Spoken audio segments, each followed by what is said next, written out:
Innanzitutto benvenuti a tutti. Siamo lieti che oggi concludiamo questo convegno storico carismatico. Ieri ci siamo occupati soprattutto della pia opera dei figli di Santa Maria Immacolata e siamo arrivati proprio al momento del dunque, in cui praticamente tutto convergeva per la nascita della congregazione, ma ancora non era nata. Oggi, con l'aiuto di padre Giuseppe Tristaino, che ha studiato molto attentamente questo periodo, vedremo sia la nascita della congregazione, sia poi il primo periodo di vita con il generalato di padre Antonio Piccardo, che dal 1903 al 1925 è stato il timoniere di questa congregazione. Quindi completeremo quello che ci eravamo prefissi, questo arco di, diciamo, di formazione, prima della Piopera, poi della congregazione. Questo pomeriggio ci sarà padre Mario Roncella che ci parlerà dei momenti di continuità e discontinuità in questo percorso che stiamo ricordando. Quindi ringrazio tutti i presenti, ma vorrei approfittare per ringraziare anche padre Giuseppe, qui Tristaino, presente, perché in questi ultimi anni con diciamo un impegno veramente sistematico e ammirevole ha rovistato i vari archivi, diciamo soprattutto qui di Roma, e quindi ha riportato alla luce tantissimi documenti, alcuni c'erano già ma altri non c'erano, e questo permette di fare la storia in modo molto più preciso e motivato e documentato. Quindi è un'opera che comunque resterà al servizio della congregazione, quindi io mi sento di ringraziarlo. Adesso lui stesso vi presenterà un libro che è stato stampato e che è qui gratuitamente, come tutti gli altri, a disposizione di chi li vuole, e che secondo me dovrebbe essere presente in tutte le biblioteche della nostra congregazione e forse anche nelle biblioteche degli amici, insomma, dei figli di Maria. Grazie. Grazie. Bene, iniziamo subito con una introduzione tipo metodologica, perché altrimenti i documenti, quelle relazioni che farò, nascono da tre grandi gruppi di documenti.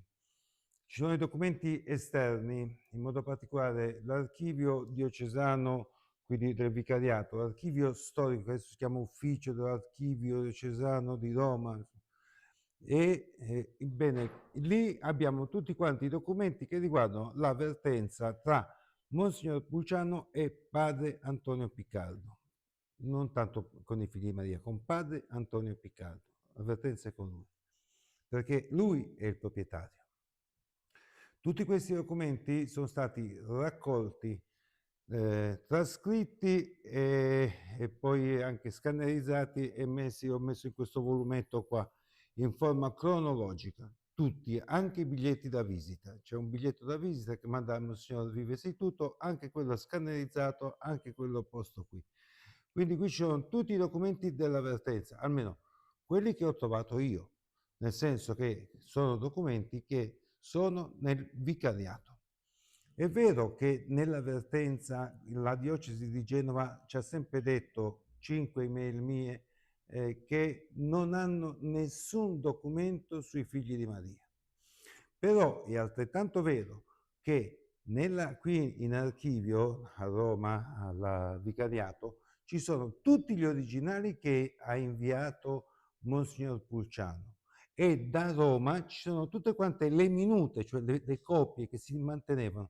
Quindi noi abbiamo sia in entrata sia in uscita tutti i documenti.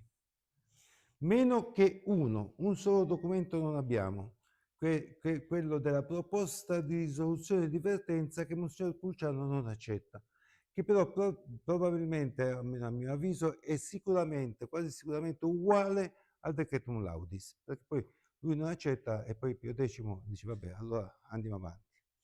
Quindi qui ci sono tutti i documenti, nessuno escluso, per i documenti esterni. Per la seconda conferenza, dico già da adesso, la grande documentazione si trova nell'attuale dicastero di vita consacrata e istituti secolari, eccetera. Bene, ci sono tre grossi, non sono faldoni, sono delle cartelle, ma abbastanza voluminose. alla R44, perché noi siamo congregazione, cartelle, non so come chiamarle, ci sono tutte le lettere che il visitatore apostolico, terminando la visita, consegnò così alla rinfusa e proprio chiede scusa all'archivista perché non sono ben in ordine. Quindi padre Luigi ha potuto vedere alcune delle lettere che sono state inviate dai confratelli al visitatore, ma non ha visto l'altra parte, quella che stava nel secondo, diciamo, nella seconda cassetta. E invece quelle lì riservano molte sorprese. Quindi, per quanto riguarda invece la congregazione, l'archivio della congregazione, eh, direi l'elemento fondamentale, principale, a mio avviso, è acta e agenda, di cui è stato ieri è arrivato la pubblicazione. La sintesi di acta e agenda dal 1902 al 1924. Chiaramente è un estratto, perché in alcuni casi è abbastanza noioso, nel senso che stamattina sono andato dal notaio, padre Piccardo mi ha chiesto di spendere 5 lire 5 per comprare le azioni marittime. E quindi ho tutta la polemica con Assereto, una casa, una banca privata a cui la congregazione aveva investito i soldi, come molte banche private, vi ricordate chi ha studiato storia italiana, la crisi della banca romana, è, è andata in fallimento. E il padre Caggero tutti i giorni a chiedere, no? Però non tutti sanno cos'è acta ed agenda. Sì, adesso infatti lo sto dicendo. Quindi padre Piccardo nel 1988, quando chiede a padre Caggero di mettere diciamo, una cronaca che diventa mezza cronaca e mezzo diario privato, d'accordo? Dal 1988 lo scrive fino a quando non muore. Muore a chi è venuto all'Acquasanta, vicino a Mele, un po' più in sud, dove abbiamo mangiato, a Fado, dove era andato con Don Giacinto Parodi.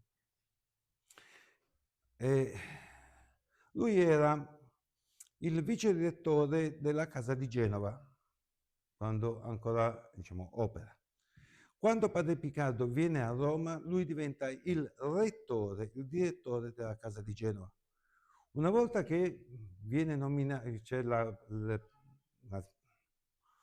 diciamo così, il capitolo del 1904, senza dire il primo, il secondo e il terzo, se no ci confondiamo, e diventa economo generale, vicario generale diventa direttore della Casa di Genova.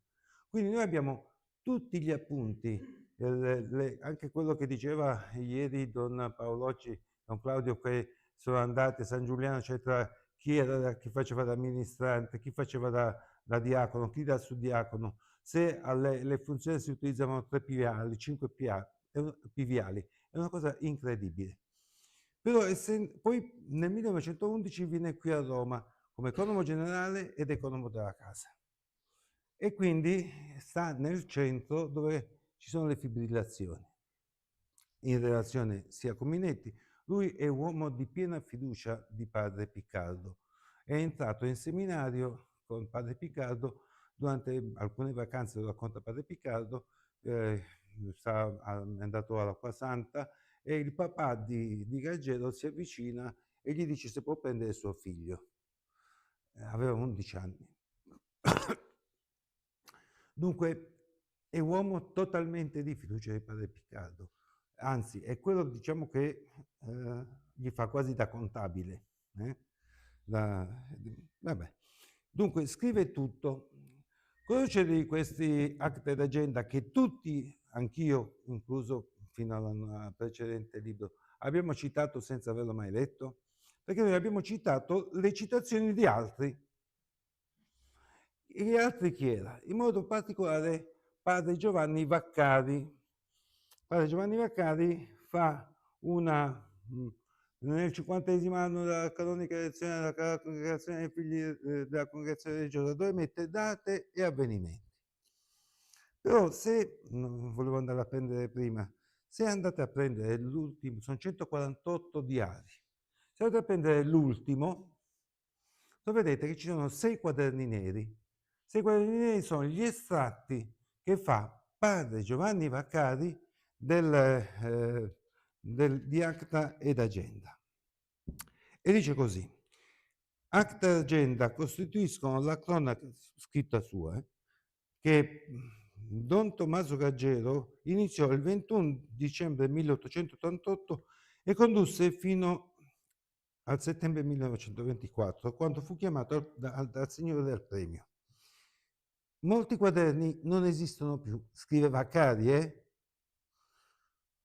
Padre Antonio Minetti, nella sua cronaca, in data 17 settembre 1924, scrive, riporta, cita Minetti, si distrussero insieme a padre Piccardo Junior, tra parentesi Junior, Piccardino, gli scritti inutili, parentesi, ceti, ossia pettegolezzi, ceti è la forma genovese, ossia pettegolezzi, chiusa parentesi, sempre di Vaccari. Si distrussero dunque, insieme a padre Piccardo, gli scritti inutili di padre Gaggero. Esistono ancora numero 94 quaderni della collezione. Da essi fu estratto quanto in essi poteva essere di interessante circa la cronistoria della casa di Genova e della congregazione. Fatto questo estratto, i quaderni originali furono trasferiti alla casa generalizia per essere custoditi nell'archivio.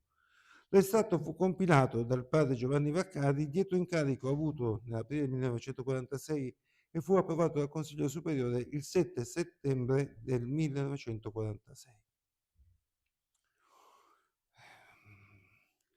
Però c'è un problema. Gli estratti di padre Vaccari sono estratti che arrivano fino al 1912. Poi dice, continua, faccio breve, continua a scrivere, dice, sono andati persi i diari di padre Gaggero. Prima dice che sono a Genova, poi dice che sono a Roma. Insomma, fa semplicemente 2 diari del 1917. Quindi noi abbiamo di tutti i 148, la numerazione è fino a 147 perché c'è il 109, 109, 109 bis, quindi sono 148. Di tutti questi 148, padre Vaccari ne scrive semplicemente fino al 1911-1912 e 2 del 17. Poi gli altri fino al 24 niente. Perché? I motivi sono fondamentalmente perché non scrive del periodo problematico. Vi ricordate che padre Giovanni Vaccari sta, per chi conosce un po' la storia della congregazione, sta a Padre Olcese come padre Olcese sta a Minetti. Quindi certe cose vengono escluse. Noi abbiamo, almeno io, sempre avuto di riferimento la storia di Vaccari. La storia di Vaccari è una storia censurata. I motivi, probabilmente quello che diceva Venturino ieri con padre Fausto, hanno voluto salvarci. Cioè ci hanno nascosto così per non scandalizzarci. E poi perché quando scrive fa questi estratti su richiesta di padre Proni era stato rettore a Genova e quindi conosceva bene la situazione. Padre Vaccari era, diciamo, dall'altra banda, noi sempre questa divisione, no? E quindi praticamente rimane gli estratti di padre Vaccari, che sono quelli. C'è qui, ritornando ai documenti, un altro documento che però prima ero convinto che fosse importantissimo, in realtà lo è, di padre Olcese, che racconta gli inizi della costruzione praticamente del mascherone, nel senso si compra Palazzo Sinibaldi, poi bisogna ristrutturarlo tutto quanto. Però vi sono 2 aggiunte di padre Olcese che sono aggiunte che vengono fatte da padre Vaccari, sempre che lui scrive il manoscritto, padre Vaccari lo dattilografa e poi dice ci sono 2 cose, fa 2 aggiunte, 2 pagine, pagina 67 e pagina 69 del manoscritto, dove dice queste padre Olcese mi ha detto di scrivere dopo la morte, dopo la sua morte, un atto di accusa contro i confratelli. Vabbè, ne riparleremo. Quindi quello l'ho preso in considerazione fino a un certo punto, per ovvi motivi che poi adesso vedremo più avanti. Quindi questi sono i documenti. Andiamo avanti. Andiamo subito all'aspetto, perché scusate, metto l'orologio così vi regolo con i tempi. Ho perso anche troppo tempo nell'introduzione. Allora, è stata già mi hanno anticipato un poco Don Claudio e Francesco ieri rispetto agli inizi. Rapidamente muore Reggio e viene nominato questo Monsignor Pulciano, che era una persona capace, era un buon prete. Anche il visitatore apostolico gli dà uno stile di vita ineccepibile. Era vicario di Alimonda. Alimonda era stato direttore del seminario di Genova prima di Picardo, molto prima, però. E era una persona che viveva, faceva il cappellano e viveva dalle suore del Cotolengo, professore di ebraico, una persona, diciamo, capace. Vescovo a 35 anni, prima a Casale Monferrato, poi da Casale Monferrato a Vercelli, sì. E poi arcivescovo di Genova. Quando arriva si porta con sé un segretario, Maurilio Fossati, che poi diventerà cardinale per di più. Un tipo, anche lui molto intelligente, molto preparato. Quando arriva, dopo 15 giorni va alla casa di Genova, il 27 di maggio del 1902, e dice che bisogna rivedere un po' la situazione. Il padre Gaggero lo annota. C'è da rivedere l'organizzazione della casa. Passano dei giorni, padre Piccardo ormai ha capito, non lo scrive Gaggero perché padre Piccardo è molto riservato, sta ancora al seminario di Genova, dice quando si spensero i fuochi, cioè era finito la stagione, padre Piccardo ritorna a casa. Quindi probabilmente ha avuto dei colloqui con Monsignor Pulciano. Insomma, il fatto è che a un certo punto, il 4 di agosto, viene pubblicata la notizia che è stato eletto il nuovo rettore del seminario, senza una parola di ringraziamento al precedente. Però l'aveva già fatto a suo tempo, anche Reggio, l'aveva fatto quando era entrato, scusate Reggio, Pulciano quando era entrato, a Reggio neanche lo nomina il suo predecessore. E quindi anche lì fa la cosa e la gente comincia a pensare che cosa è successo. A volte si sparge la voce. Don Boragini ritorna al Piccardo. Don Boragini era il direttore, uno dei primi col Minetti, eccetera, col Frasinetti, ritorna a pranzo a casa e dice, lui sta a Pra e Volti sono attaccati, dice, tutti parlano male di padre Piccardo. Dicono che sia andato via portandosi via un sacco di soldi. Faccio un rapidissimo salto indietro. Padre Piccardo, quando viene nominato da Monsignor Reggio, uno dei motivi per cui viene nominato rettore del seminario è perché il seminario è in fallimento economico. Perché il rettore del seminario si è portato via un sacco di soldi. La prima cosa che fa Padre Piccardo appena arriva, gli cominciano a portare le cassette di vino. Padre Giacomo Chiesa fa una relazione bellissima su questo. Dice no, ma questo che mi serve a me. Quindi ci mette del suo e Reggio lo nomina perché Padre Piccardo ha tutti gli amici che lo aiutano e quindi rimette in ordine la situazione economica del seminario, vi mette la biblioteca, fa un sacco di lavori. Adesso dice, sei andato via portandosi via un sacco di soldi e quella chiacchiera purtroppo rimarrà. Comunque passa il mese di agosto e arriviamo a settembre. Padre Piccardo chiede a Don Olivari di ricopiare le regole e le porta al vescovo. Lo lascia una settimana, la settimana seguente, il 19 settembre, si presenta al vescovo e il vescovo gli ha detto no. Dice, perché il vescovo in queste regole non c'è, l'idea è che non c'entra, c'entra poco, eh? C'entra poco qualcosa. Per dirgli, come queste regole, questa è congregazione, volete fare la congregazione religiosa, no? Io vescovo che c'entro, ma avete messo i margini.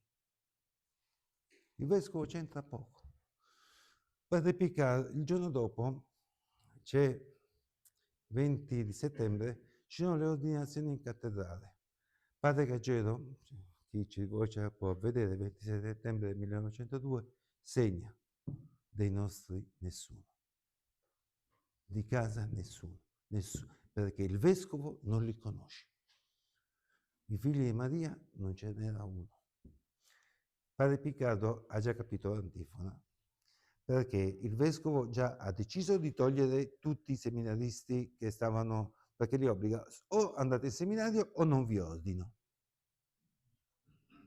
Secondo, ha cominciato a tagliare i fondi. Cosa ha fatto? Ha lasciato Polleri, che era un altro di questi organismi, tipo adesso ci sta il Serra Club a Genova, no? Eccetera, o ci sono questi club che aiutano, e al Magistrato della Misericordia. Lui era il presidente, dice basta, ai figli di Maria nemmeno un centesimo. Padre Piccardo il 23 parte per 23-24, mi ricordo, parte per Firenze e e poi da Firenze arriva a Roma.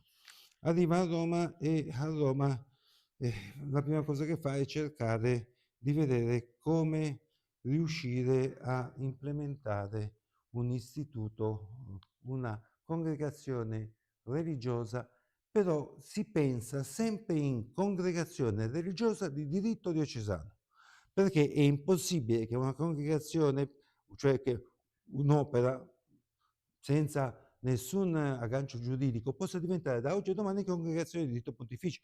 Quindi si pensa sempre in congregazioni di diritto diocesano. Però una cosa è essere congregazione di diritto diocesano, un'altra cosa è essere oblati. Oblati significa, poi Francesco ieri ha un po' detto, se significa essere, non so, qui c'è qualche prete, Francesco, Enrico, catecumeni. Sei catecumene ma sei figlio di Maria prima. Cioè tu, uno può essere in una casa, uno in un'altra, ma alla fine è lo stesso. Uno poteva essere un oblato, poteva essere parroco a Pra, l'altro parroco a Nervi, e avevano un'identità, diciamo, una spiritualità, però non c'era un obbligo giuridico. E quindi essere congregazione di diritto diocesano già era qualcosa di più forte. Quando va a Roma incontra il cardinale Respighi. Ecco, uno dei miei peccati, nel libro precedente non avevo trovato questo documento. Padre Piccardo, lui stesso scrive e dice una cosa,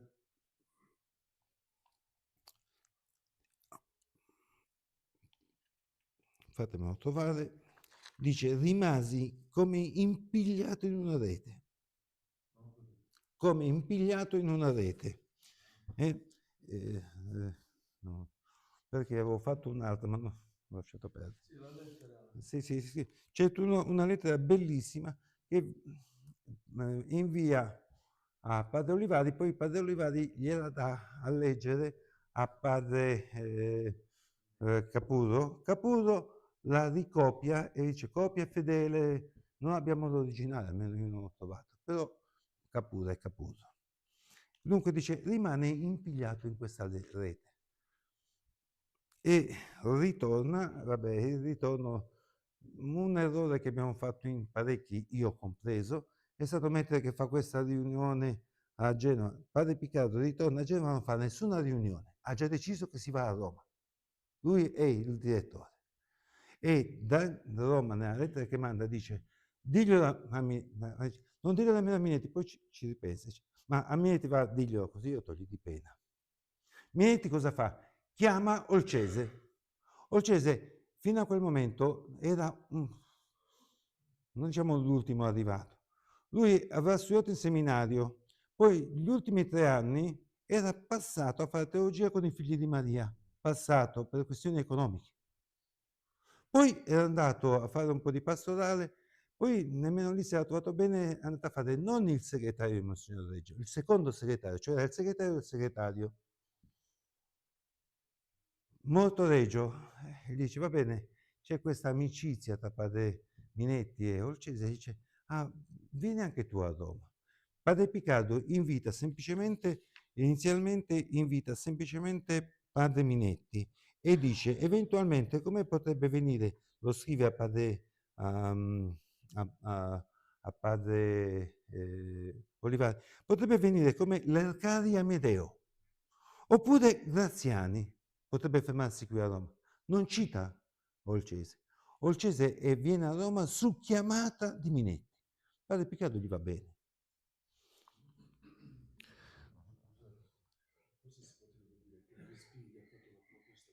Sì, sì. Sì, sì, ma adesso ci arrivo. Sì, vabbè, il problema grande qui a Roma era un problema abbastanza, cioè c'erano tanti chierici chiamati chierici esterni, cioè seminaristi che stavano qui a Roma, alcuni già preti, ma a noi interessavano i seminaristi, che se ne andavano in giro e vivevano in case private, dando grande scandalo. C'era ricordo che padre Falasca aveva riportato un articolo nel quale, proprio del 1901, se non ricordo male, che sembrava una barzelletta, cioè non ricordo adesso se un francese e un tedesco qui vicino si prendono bevuti alla notte, si prendono a botte, arriva la polizia, li chiama, ed erano due preti, due chierici. Erano seminaristi esterni che stavano allo sbando. Già Leone XIII chiede a Respighi: facciamo un po' di piazza pulita, cioè riprendiamoli e rimettiamoli tutti quanti in un istituto. Quindi c'è bisogno di mettere un istituto. L'istituto, l'unica che era disponibile in quel momento era 100 preti, questo palazzo che sta qui. E però un postaccio, non guardatelo adesso. Se guardate le cronache dell'epoca, sia di Padre Olcese sia di è un posto da igienicamente, tutto quello che volete, orrido. Allora padre Piccardo ritorna a Genova, va dal vescovo e gli dice, il vescovo gli dice: "Ma a me m'ha chiesto il vicario, e il vicario m'ha detto che è il Papa, quindi mica loro sono superiori". Quindi c'è questa partenza. Padre Piccardo però nel mentre, parliamo ritorna a Genova il 16-17 di ottobre, dal 17 ottobre al 6 di novembre, quando ritorna definitivamente qui, va a Torino a comprare i letti, ritorna a Genova, da Genova ritorna a Roma per il 30-31, va a vedere bene i 100 preti, ritorna a Genova e finalmente parte per venire qui a Roma. La prima ospitalità non è nemmeno ai 100 preti, perché non era a posto. Viene ospitato da Monsignor Giuseppe Migone alla chiesa di San Giovanni Battista ai Genovesi. Giovanni Battista Migone diventerà poi cameriere privato di Benedetto XV e poi diventerà elemosiniere con Pio XI. Migone conosceva padre Piccardo da bambino. Quando muore padre Piccardo scrive una lettera bellissima, da bambino lo conosce.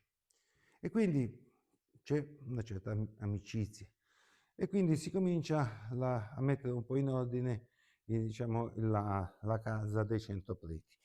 Dal 1902, 7 di novembre, il 10 di novembre, arriva il primo degli alunni dei figli di Maria, il dottor Roberto Toffanelli, che poi diventerà uno dei più grandi sacerdoti della diocesi di Lucca, un antifascista, perseguitato, eccetera. Bene, da quell'anno trascorre praticamente soprattutto in preparare le regole di questa casa, le regole del collegio dei figli di Santa Maria Immacolata. Poi padre Piccardo cosa fa? Padre Piccardo comincia a pensare, è uno che ha sempre lo sguardo rivolto al futuro. Incredibile. Comincia a pensare, dice: "Ma adesso qui arriva estate. Questi ragazzi dove li porto io?" Allora, comincia a informarsi e trova questo conte Vannicelli e prende praticamente in affitto. L'unica condizione era celebrare la messa a Lugnana in Tiberina, il convento del San Francesco. Poi comincia a girarsi intorno, a guardarsi intorno perché deve comprare un palazzo che lui in affitto non ci sta. A Cento Petri non ci vuole stare. E gli vengono proposte più case. Una e quell'altra, proprio assolutamente da qui all'altra parte di Palazzo Farnese, lì che è via Monserrato si chiama. Ecco, una era quella che adesso c'è l'Opus Dei. Non so se via. Quella, esattamente dall'altra parte. Quella dei cosi, adesso è Opus Dei, la biblioteca, no? Ecco, gli viene proposto quel palazzo. Un altro palazzo che gli viene proposto è quello che sta perché all'università, va andata all'università all'Urbaniana, quello all'Acqua Paola, gli ho fatto vedere ieri a Padre Piccardo alla fine decide di venire qua, Palazzo Sinibaldi, che non aveva chiaramente la parte che vedete, questa dell'hotel, diciamo adesso, che verrà costruita nel 1910 e si attaccherà fino alla chiesa di San Petronio. Anche l'attuale numero 60, che è una palazzina attaccata, il numero 60 era l'appartamento privato di padre Piccardo che non utilizzava mai. Cioè viene costruito come appartamento per il superiore generale e lui veniva sempre a dormire qui, con gli altri. Va bene, quindi però prima di questo, che è il 20 di luglio, il 13 luglio c'è quella che padre Pisoni diceva: ecco, sempre vi dimenticate questo.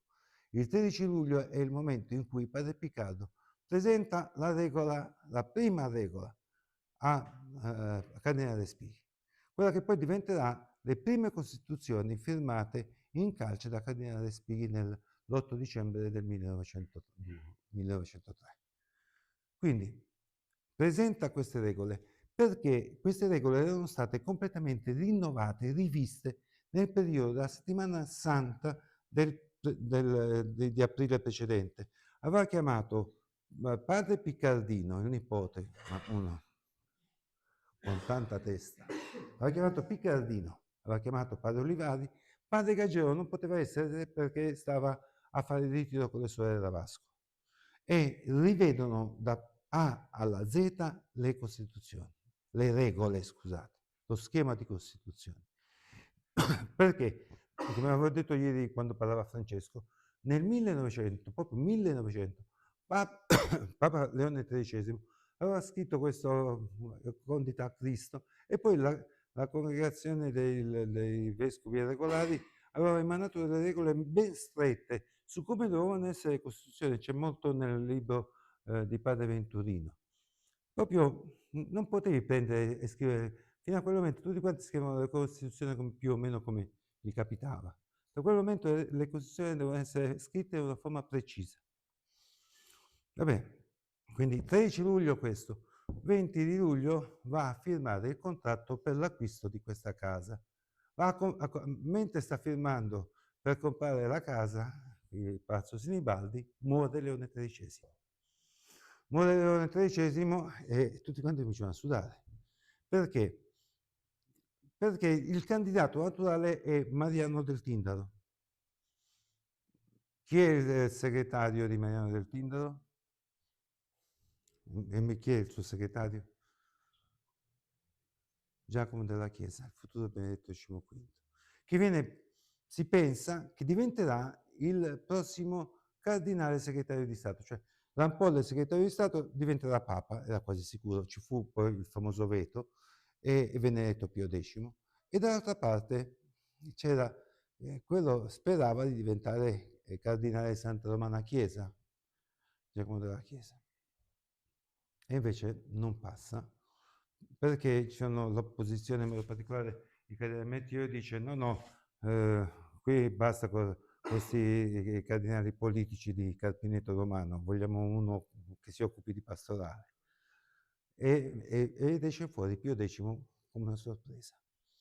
Pio X cosa fa? Prima di tutto conferma Cardinale Respighi nel suo ruolo di vicario, perché anche Respighi era della corrente, diciamo, pastoralista, potremmo dire, utilizziamo questo termine. E quindi Piccardo fa così. Poco dopo succede qualcosa di incredibile. Respighi parla con Pio X e gli spiega la situazione dei figli di Santa Maria Immacolata. Fortunatamente poi è uscito fuori quel libro che Padre Mario poi ho chiesto di poter comprare, dove ci sono le udienze, quindi i fogli di udienza del cardinale Respighi. Respighi metteva punto 1, punto 2, punto 3, punto 4, quello che chiedeva il Papa e le risposte, annotava quelle che sono le risposte del Papa. Insomma, dà il via libera affinché i preti che sono qui dovevano essere sistemati, erano 3 in quel momento, sistemati giuridicamente, perché erano del clero di Genova, stavano qui a Roma, però erano sempre clero di Genova. Allora, Respighi, 1° settembre, a nome del, sei in vacanza a Casalecchio del Reno, scrive una lettera. Scrive la lettera, insomma, Eccellenza, grazie a lei che ci ha dato i sacerdoti, il rapporto diplomatico, no? Lo ringrazio, lo lecca un po', diremmo noi. Noi, sai, lo vorremmo fare congregazione di diritto religioso, di congregazione di diritto diocesano. 1° settembre, ripeto, lui sta a Casalecchio del Reno.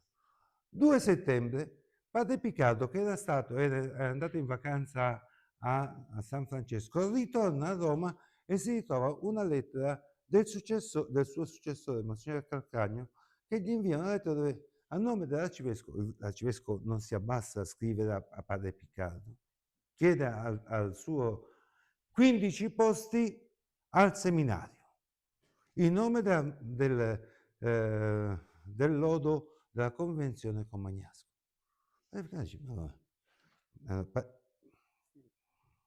Risponde Padre Piccardo in una forma incredibile, nel senso anche è l'unica lettera forse dove viene fuori la parte, non diremmo intima, dice: ma io con lei ho paura a parlare. E dice: però i posti non glieli do. Perché i posti, la Convenzione Magnasco è perché lì sia un posto, quelle famose 6 camere ben descritte nei dettagli, si sale la scala a destra, a sinistra, eccetera, proprio un contratto fatto a regola d'arte, ed è per gli ordinati in sacris. Quindi non è per i seminaristi. E poi dice: già i posti sono terminati. Pulciano riceve la lettera e considera la lettera, scrive subito a Cardinale Respighi, dice: mi ha scritto una lettera irrispettosa, proprio irrispettosa. Cardinale Respighi chiama Piccardo, dice: ma cosa hai combinato? La faccio così al racconto, ma è vero. Padre Piccardo prende, c'ha la minuta, gli porta la minuta che abbiamo noi. Gli porta la minuta e dice: e questa è la lettera che gli ho scritto. Poi scrive anche delle osservazioni, delle note, dove dice: ma questo, ma cosa ci ha combinato? Ci ha tolto praticamente tutto quanto. No? Proprio mette note, niente. Però la lettera gliela porta Cardinale Respighi, guarda, insomma, da quel momento inizia l'avvertenza. L'avvertenza inizia, lettera del Cardinale Respighi il 1° settembre, lettera di Padre Piccardo il 2 di settembre. Da quel momento inizia un ping pong tra Genova e Roma. Il l'arcivescovo di Genova dice: questi 3 stabilimenti, questo è il termine che aveva già utilizzato a suo tempo Reggio, mi sono dimenticato una cosa di Reggio, ma questi 3 stabilimenti ci appartengono. Dice: ma perché I 3 stabilimenti sono la Casa dei Figli di Maria, che noi adesso chiamiamo Istituto Picardo, adesso dal 52 se non ricordo male, chiamiamo Istituto Picardo, se no è sempre stata la Casa dei Figli di Maria, che mi piacerebbe ritornasse a essere così perché non è più istituto. Casa dei Figli di Maria, via Jacopo Ruffini 14, il Collegio San Giuseppe a Padove, io e qualcun altro qui siamo cresciuti, e il Sacra Famiglia, dove qualcuno di noi, io, principe e paladino, certamente siamo stati lì come sacerdoti. Questi sono i 3 stabilimenti. Ma ricordatevi una cosa, in fondo quello che gli importa non è il Rivarolo, non è il San Giuseppe, quello che gli importa è la Casa dei Figli di Maria, che andate a vedere bene, è enorme e sta in Carignano. Quando Padre Piccardo l'aveva comprata, quella c'è scritto villa, uno pensa che sia villa come la intendiamo noi oggi. No, significava una casa da campo. Tutta la costruzione viene fatta a passi a passi, a passi a passi, fino a quando non arriva ad essere quella che è. Insomma, l'8 di dicembre alla fine si fa questo benedetto capitolo. Bisognava risolvere da un punto di vista giuridico, bisognava prendere quei sacerdoti e dire adesso quantomeno siete in pianta stabile a Roma. E chi viene, un mese prima, a fine di novembre, era arrivato anche padre Emanuele Costa. Anche lui non era uno che era cresciuto con i figli di Maria, ma insomma, va studiato un po'. Arriva padre Emanuele Costa e l'8 di dicembre 1903 si tengono quello che verrà chiamato il primo capitolo, che non è il primo capitolo. Sono 4. Padre Piccardo viene Monsignor Faberi, Monsignor Faberi fa bene la sua pericozzo, legge il decreto, si emettono i voti, si fanno uscire Graziani, perché Graziani si decide che è meglio che non entri in congregazione, perché c'è la mamma che non vuole che diventi religioso, anzi la mamma vuole che ritorni a Genova. Pomeriggio fanno una riunione di una mezz'oretta ed è finito là. Quindi viene detto padre generale, padre Piccardo. Olcese viene fatto economo. E uno Minetti primo consultore e l'altro secondo consultore. È finito là. Non può essere considerato un capitolo, non è un capitolo. Sono 4 che sono là e i 3 di loro se la suonano, se la cantano, insomma, fondamentalmente. Era per un atto giuridico. Non si fa, almeno non ci risulta, e non sta nemmeno in vicariato, io l'ho cercato in lungo e in largo, se per caso ci fosse, non si fa nessun verbale.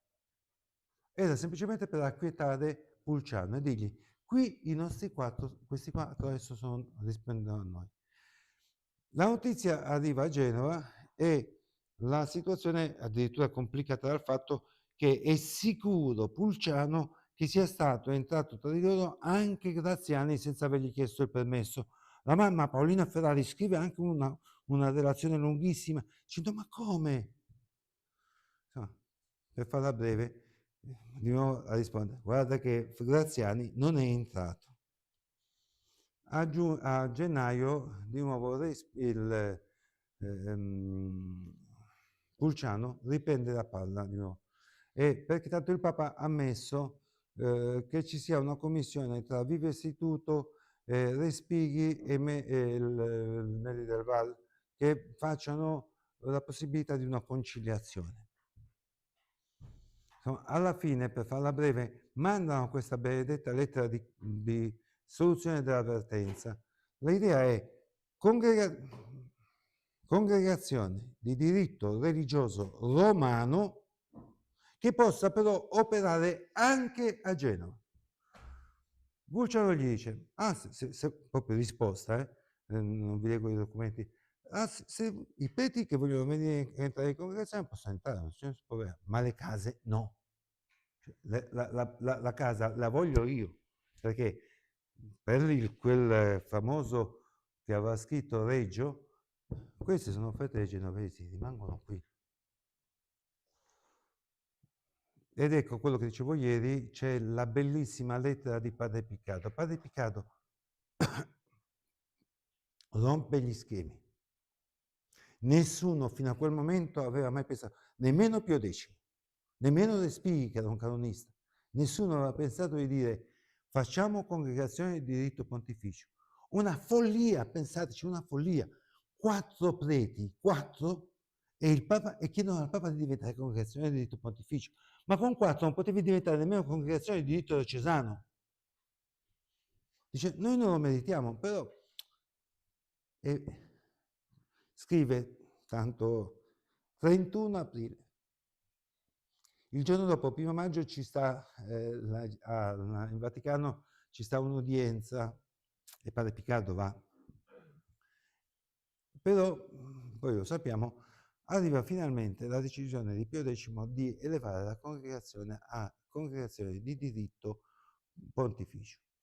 Viene inviata la nomina al povero Pulciano, il quale rimane poveraccio completamente. Cioè, se questa è la volontà del Papa, l'accetto. La situazione sembrava ormai essere risolta e viene pubblicato finalmente il Decretum Laudis, ma il Decretum Laudis era solo l'inizio, perché in realtà il Decretum Laudis cosa prevedeva? Prevedeva, prima di tutto,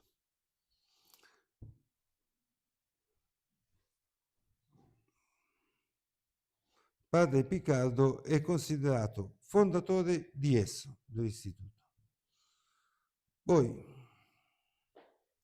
si risolvono i problemi come il signor Pulciano, che si lamenta e dice, ma poi dice tutto per avere 1000 lire. E poi dice, la presente tiene a disposizione, tiene luogo per la congregazione dei figli di Santa Maria Immacolata come Decretum Laudis. Tenete presente che il Decretum Laudis fa qualcosa di incredibile, proprio per scindere, tagliare. Prima di tutto, congregazione di diritto romano.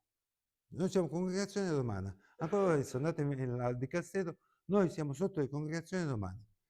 La Casa Madre Istituto Maria Immacolata. Un'altra cosa, dice all'ordinario di Genova, non saranno più i figli di Maria a dare sacerdoti alla diocesi di Genova. L'ordinario di Genova è tenuto a favorire e a promuovere le vocazioni nei figli di Santa Maria Immacolata. Cambia il paradigma. Non più noi al servizio della diocesi, ma la diocesi che deve diventare al servizio dei figli di Maria. In questo momento in congregazione non c'è nessuno di Genova, della diocesi di Genova vivente, che io sappia. Adesso che è morto Luciano. Ci sono stati tanti, ma non grazie all'aiuto della diocesi. Quindi c'è questa cesura. C'è un altro aspetto, cioè la congregazione è congregazione che deve attendere l'aspetto vocazionale, ma non inteso come era precedentemente, ma un nuovo, cioè prima di tutto quello dei chierici esterni, cioè aiutare a farli diventare sacerdoti e chiaramente alle proprie vocazioni. E non esclusa quello che era la decisione, l'educazione della gioventù in generale, ma quello lì verrà in un secondo momento.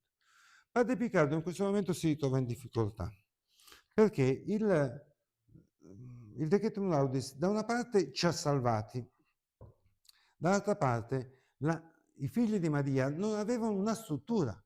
Le opere erano molto più grandi rispetto alle forze e non avevamo un archivio, non avevamo niente. Cioè non c'era diciamo così, non siamo arrivati lentamente ad avere il Decretum Laudis. Il Decretum Laudis da una parte è stata la grazia di Dio, dall'altra parte, parliamo umanamente, una disgrazia. Perché da un momento all'altro ti sei dovuto inventare tutto. Per di più, ripeto, non dimentichiamoci, solo in 4.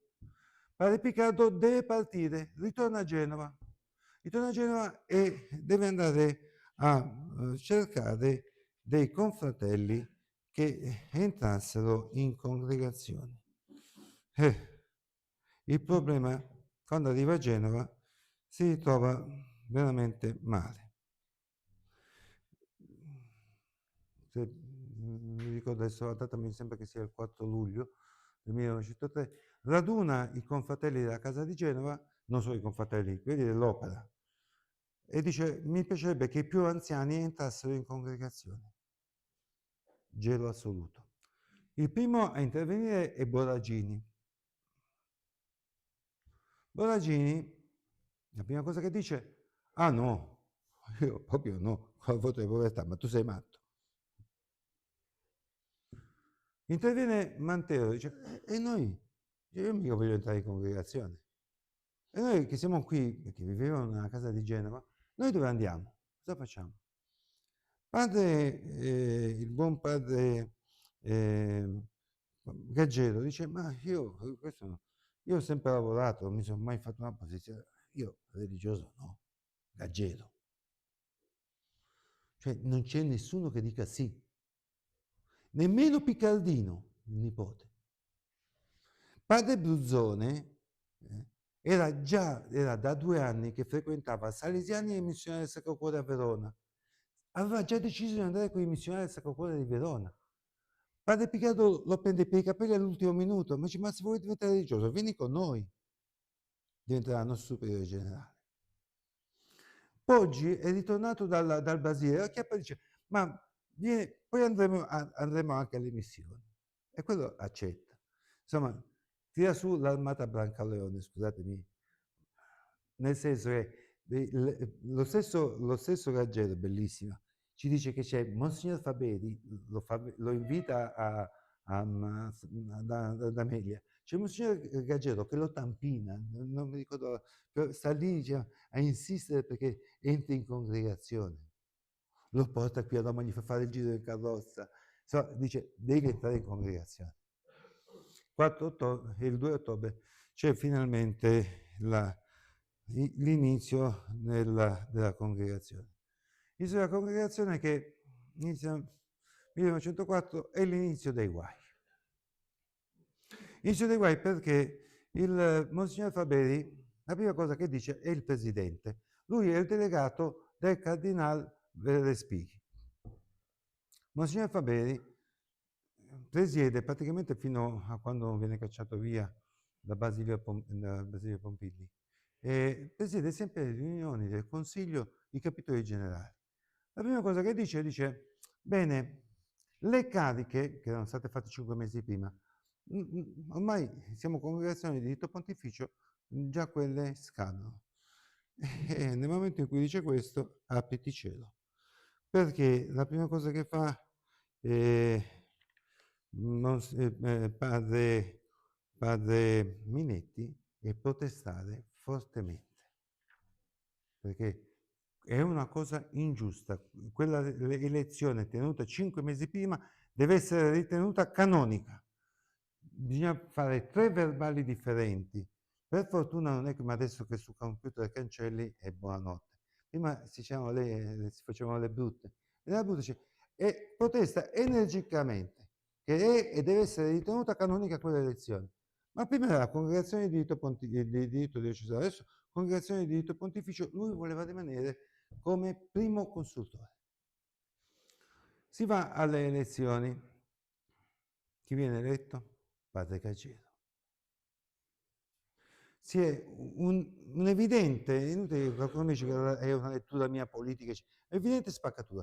Da una parte ci sono i genovesi, cioè quelli che erano rimasti a Genova, con Padre Piccardo. E qui i romani, cioè c'era Minetti, Olcese e Costa. Padre Piccardo di chi si fida? Si fida di Padre Gaggero. Minetti viene eletto come secondo consultore. Da lì inizieranno i problemi. Mi sembra che ho terminato il tempo. Ci sono le decisioni dell'Assemblea del 1904, però l'ultimo, perché ho superato i 2 minuti, ma ieri avete superato un sacco, io 3 minuti di supero. C'è l'aspetto che si decide che la congregazione dei figli di Santa Maria Immacolata, perché ormai non è più opera, ma è congregazione, la congregazione dei figli di Santa Maria Immacolata ha come suo scopo non solo le vocazioni allo stato ecclesiastico, ma anche l'educazione della gioventù in generale, l'educazione cristiana della gioventù in generale. Perché era un esperimento, non solo un esperimento, era un'esperienza che si stava vivendo già da tanti anni, cominciando da Rivarolo, dal Sacra Famiglia. Però questo verrà preso, ma secondo me non è poi questo aspetto, il secondo, l'ultimo, di aver cambiato, secondo Minetti, e lo vedremo dopo, Minetti e Olcese, aver cambiato lo scopo dell'idea del fondatore, Pietrasinetti, eccetera. No, non è il fatto, c'è una delusione da un punto di vista umano, non essere stato fatto vicario e non essere stato considerato cofondatore, né lui né Olcese. Olcese 34 anni dopo, nel 38, 34 anni dopo continuerà a insistere sul fatto che lui era e si doveva considerare cofondatore. Allora, non sono fondatore io, non è fondatore Minetti, non è fondatore nemmeno Piccardo. Ma è una delusione umana. Da quel momento Minetti ce l'ha qua, con padre Piccardo. Perché nel capitolo successivo, 1910, cosa succede? Padre Piccardo viene eletto all'unanimità, sono 14, 13 voti a favore di padre Piccardo. Padre Piccardo a chi dà il voto? A Olivari. Buon pomeriggio, ci vediamo dopo più tardi.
Il passaggio da opera a congregazione, unito allo svuotamento della casa di Genova, deciso da Monsignor Pulciano con il trasferimento degli alunni in seminario, impose al nuovo istituto una riflessione profonda sulla propria identità.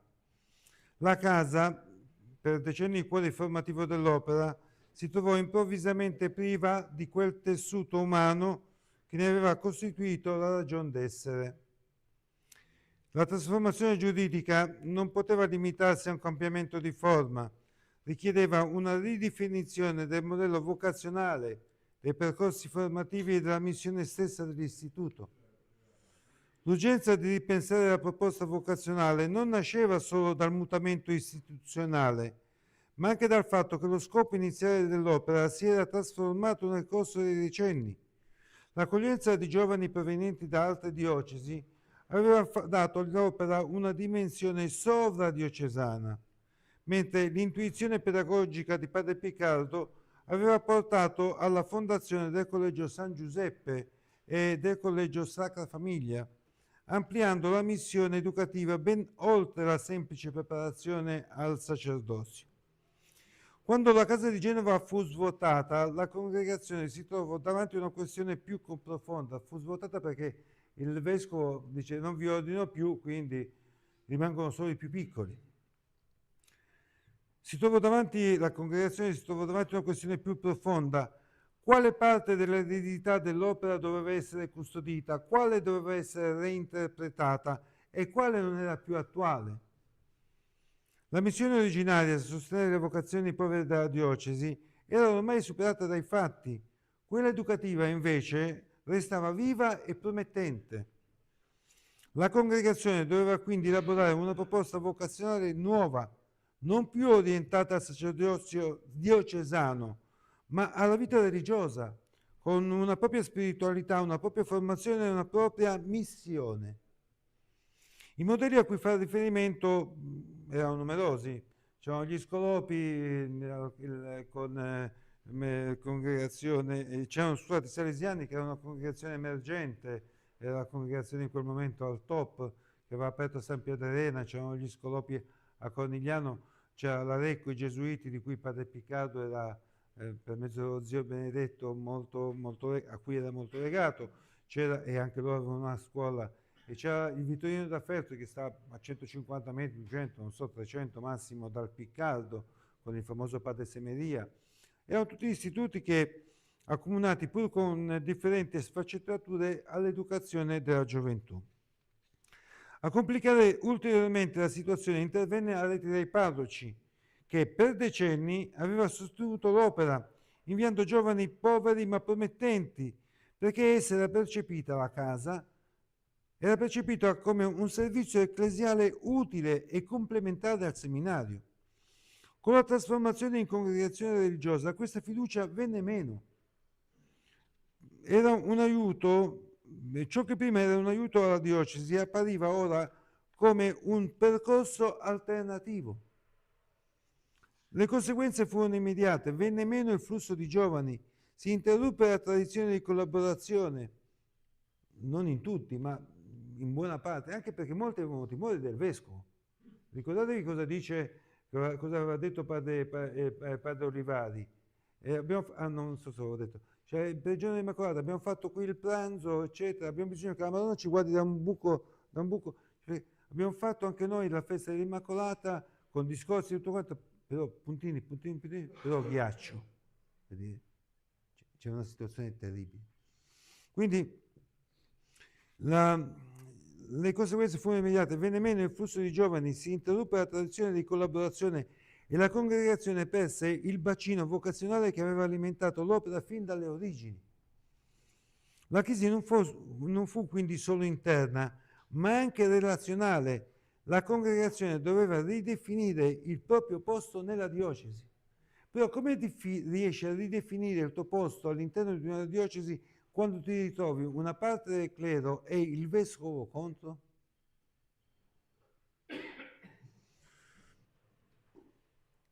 Poi ci furono anche le resistenze interne. Alcuni confratelli interpretavano la trasformazione come un tradimento degli scopi originari dell'opera e proponevano un ritorno a un modello ormai storicamente superato, una sorta di età dell'oro idealizzata. Questa nostalgia non era solo affettiva, ma anche teologica e identitaria. La difficoltà di accettare la nuova identità religiosa dell'istituto generò tensioni che sfoceranno nella visita apostolica. Il punto centrale era che un'epoca era finita. Il clero genovese non aveva più bisogno dell'opera. I parroci non inviavano più giovani. Padre Piccardo a Padre Pregliasco va a prendere a Cuneo. La diocesi non chiedeva più un'opera di supplenza. La formazione sacerdotale era ormai saldamente nelle mani del seminario. E i figli di Maria esclusi. Per sopravvivere e restare fedeli allo spirito originario, la congregazione,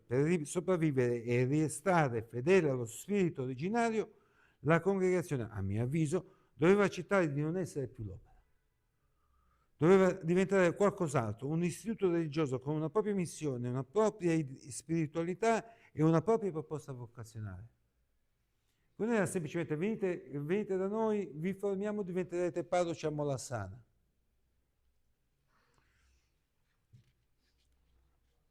Tenete presente che in questi anni,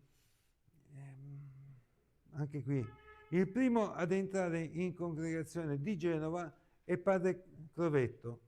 Padre Crovetto che aveva fatto tutto il periodo in seminario, era stato accettato da padre Piccardo perché lui aveva gibbosità, era gobbo.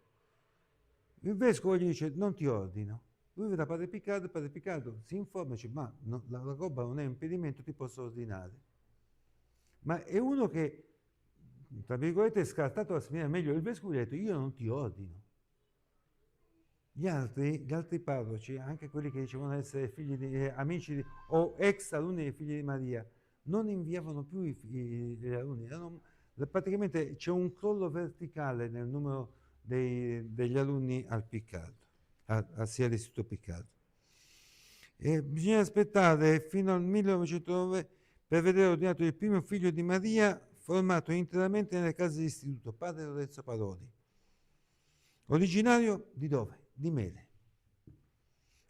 La terra, diciamo, vocazionalmente, quella da cui è la zona di Mele e Voltri, padre Gaggero, padre Parodi, lo stesso Piccardo, e ne seguiranno altri. Voltri, Pra, la parte del ponente genovese.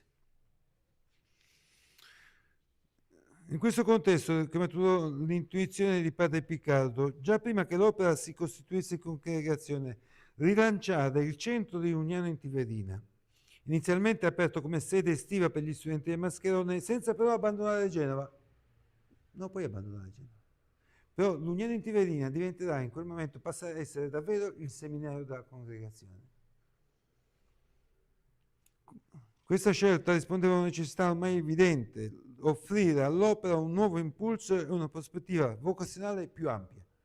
L'Uniano rappresentava infatti un ambiente più favorevole, capace di generare nuove possibilità di crescere e di attrarre giovani che a Genova non arrivavano più, o arrivavano ormai col contagocce. La decisione non segnava un distacco dalla città di origine, ma un ampliamento strategico pensato per garantire continuità e futuro alla missione dell'istituto. E infatti da quel momento potremmo dire che l'Unione in Tiverina, lo dice anche padre Bertolotto, lo dice padre Mario Quadracci nel suo libro, diventa la corona dell'impero, cioè era il posto amato da padre Piccardo, va a festeggiare lì anche nel suo 50° di sacerdozio, va prima lì il suo 80° compleanno. Allora quindi la congregazione doveva mettersi in moto.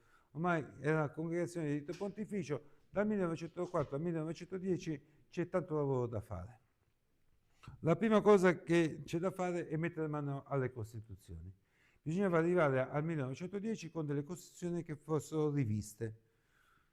Quindi inizia tutto quanto un movimento di rilettura delle Costituzioni. Qualcuno partecipa attivamente, qualcuno non partecipa, che scrive Padre Costa, per esempio scrive io queste cose non ci capisco nulla, proprio lettera di Padre Costa, dice io meglio che non dico niente. Comunque c'è da mettere mano alle Costituzioni. L'altro c'è la pubblicazione dell'opera Omnia del Fasinetti. L'opera Omnia del Fasinetti, allora, padre Vaccari ci dice che il padre Piccardo stanzia lire 100.000, all'epoca un'enormità. Questa casa, il Mascherone, era stata comprata per 270.000 lire. 100.000 lire, vedete un poco voi. 270 tutto Palazzo Sinibaldi e 100.000 lire. In realtà io veramente non ho trovato né nei verbali del Consiglio, ce l'ho tutti, ho fotocopiati, né in padre Gaggero, che era il vicario, una cifra così enorme. Però la pubblicazione dell'opera Omnia del Fasinetti è sì qualcosa che riprende, il padre Piccardo controlla pagina per pagina, dice Capurro, 5.404 facciate che ha revisato una per una. Ma rispondeva anche a un'esigenza del tempo.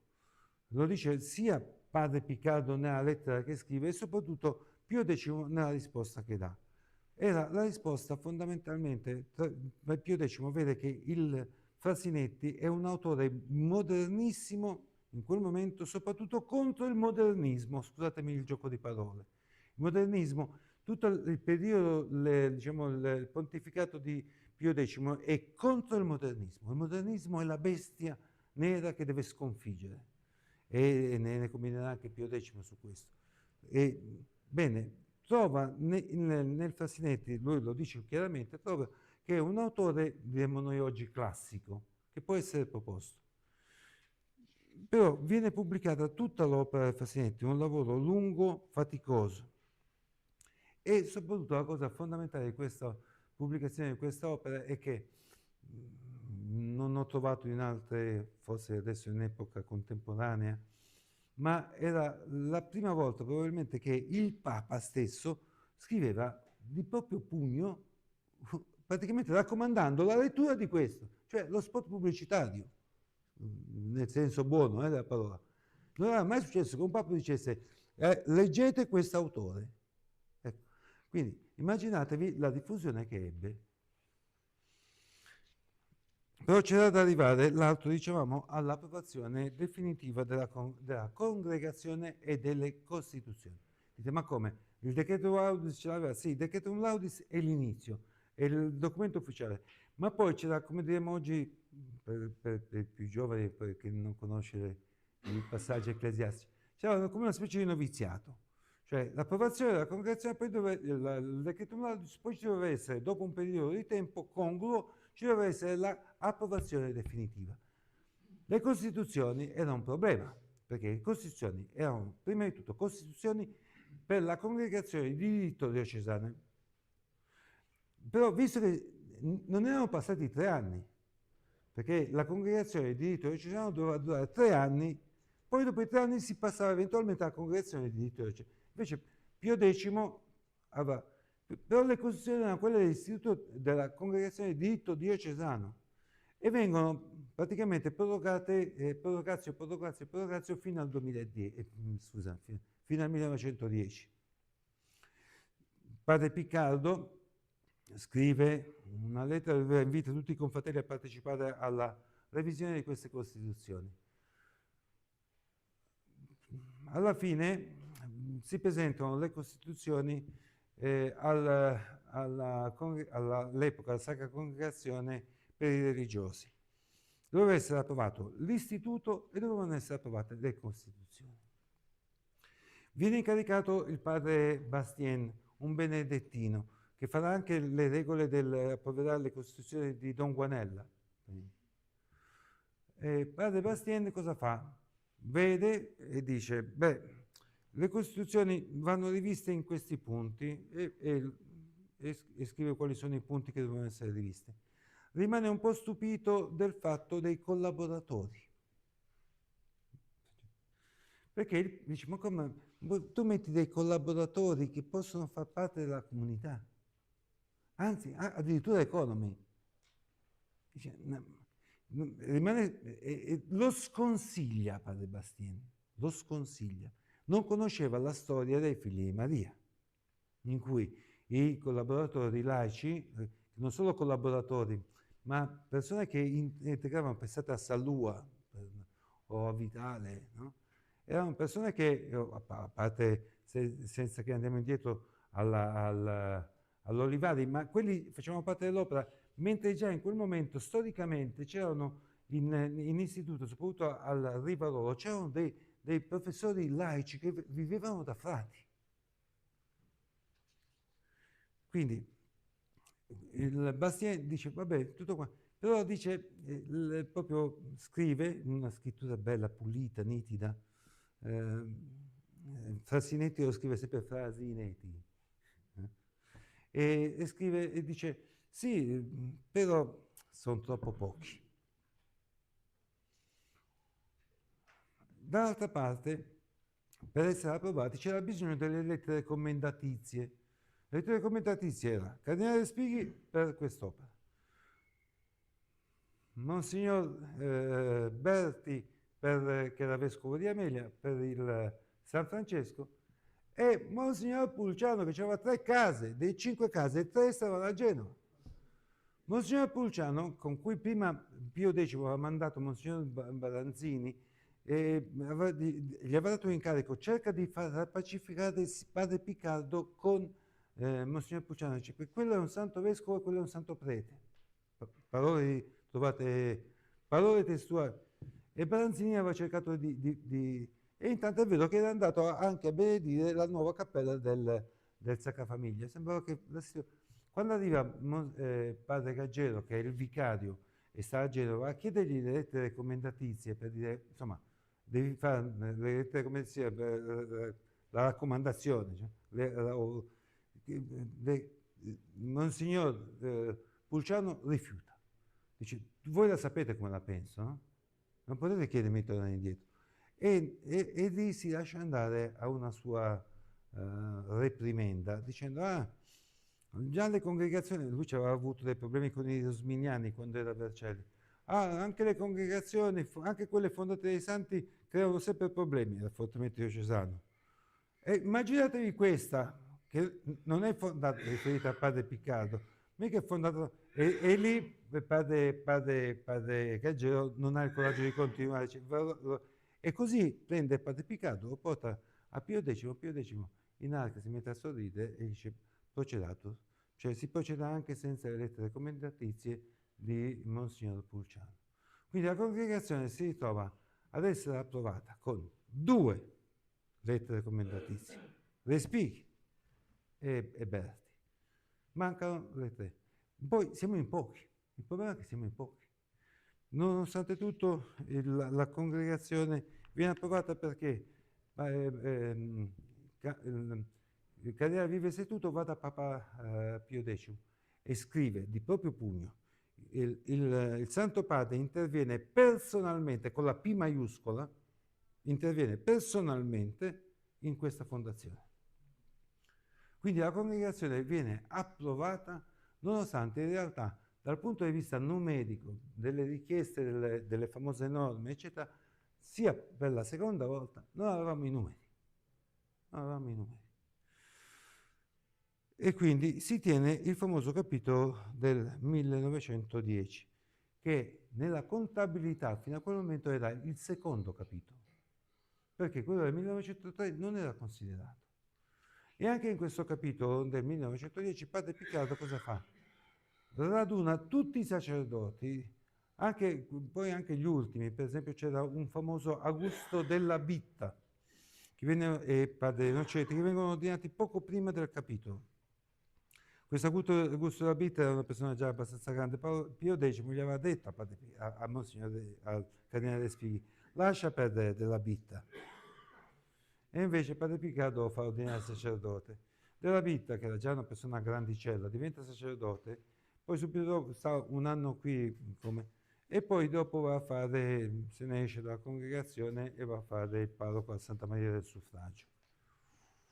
Quindi si tiene il secondo capitolo generale, o se vogliamo, come dico io, la seconda assemblea generale. Nella seconda assemblea generale, anche lì,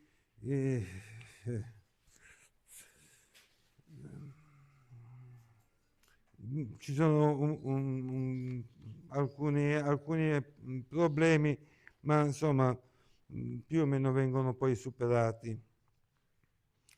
E la congregazione dunque dal 1910 doveva iniziare quello che era il cammino di mi viene più in spagnolo, di rinforzarsi, non so, fortalecimiento, mi viene più in spagnolo che in italiano. E dunque inizia questo momento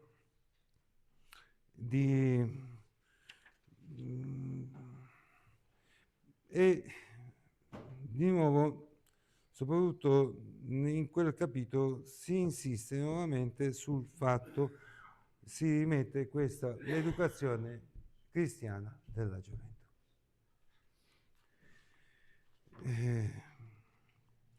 Padre Minetti, quando scriveva la lettera al visitatore apostolico, alla congregazione per i religiosi, scriverà proprio questi. Scriverà proprio che non era così. Comunque, vabbè. Dal 1910 al 1915 la situazione è abbastanza fluida. Ci sono degli sviluppi positivi e nuove iniziative. Nonostante il clima generale non fosse semplice, si registrarono alcuni progressi significativi. Si proseguirono i lavori di ampliamento del mascherone. Dal 1910 praticamente al 1911 venne costruita tutta la parte fino a San Petronio, tutta. Se quando scendete dalla portale principale, guardate a sinistra, da lì è tutta quanta parte nuova. Il 5 gennaio 1911 fu inaugurata nei locali dell'Istituto Ecclesiastico Maria Immacolata la scuola di musica sacra. Ieri qualcuno di voi ha detto voluta da Padre Minetti, non fu voluta da Padre Minetti, fu voluta da Pio X. E Pio X pagava, non lo sapeva nessuno, poi si seppe dopo, pagava 10.000 lire all'anno, perché non si trovavano locali adatti per questa scuola di musica, ma nemmeno il Mascherone era adatto come scuola di musica, per i nostri tipi, per i locali che abbiamo, non era. Padre Piccardo, obtorto collo, bisogna dire, giusto perché glielo ha chiesto Pio X, accettò qui i locali della musica sacra. Non era molto d'accordo. E soprattutto l'insegnante era il direttore, era famoso il padre Angelo De Santi, gesuita, che con padre Piccardo non andava d'accordo perché pretendeva le cose. Padre Piccardo diceva, guarda, già ringrazi che quello che ti stiamo dando, no? Pretendeva quello, quell'altro, una pretesa in continuazione. Perché De Santi sapeva che il Papa pagava e quindi si sentiva come se fosse il proprietario di tutto l'istituto. Dice, ma questo all'epoca era ancora collegio da una parte e pensionato ecclesiastico dall'altra. Dice, per favore, no? E De Santi poi dopo, quando ci sarà il momento della visita, a Minetti dice, ma adesso farò tu il superiore, a padre Piccardo, digli che se ne va da Genova. Testuale.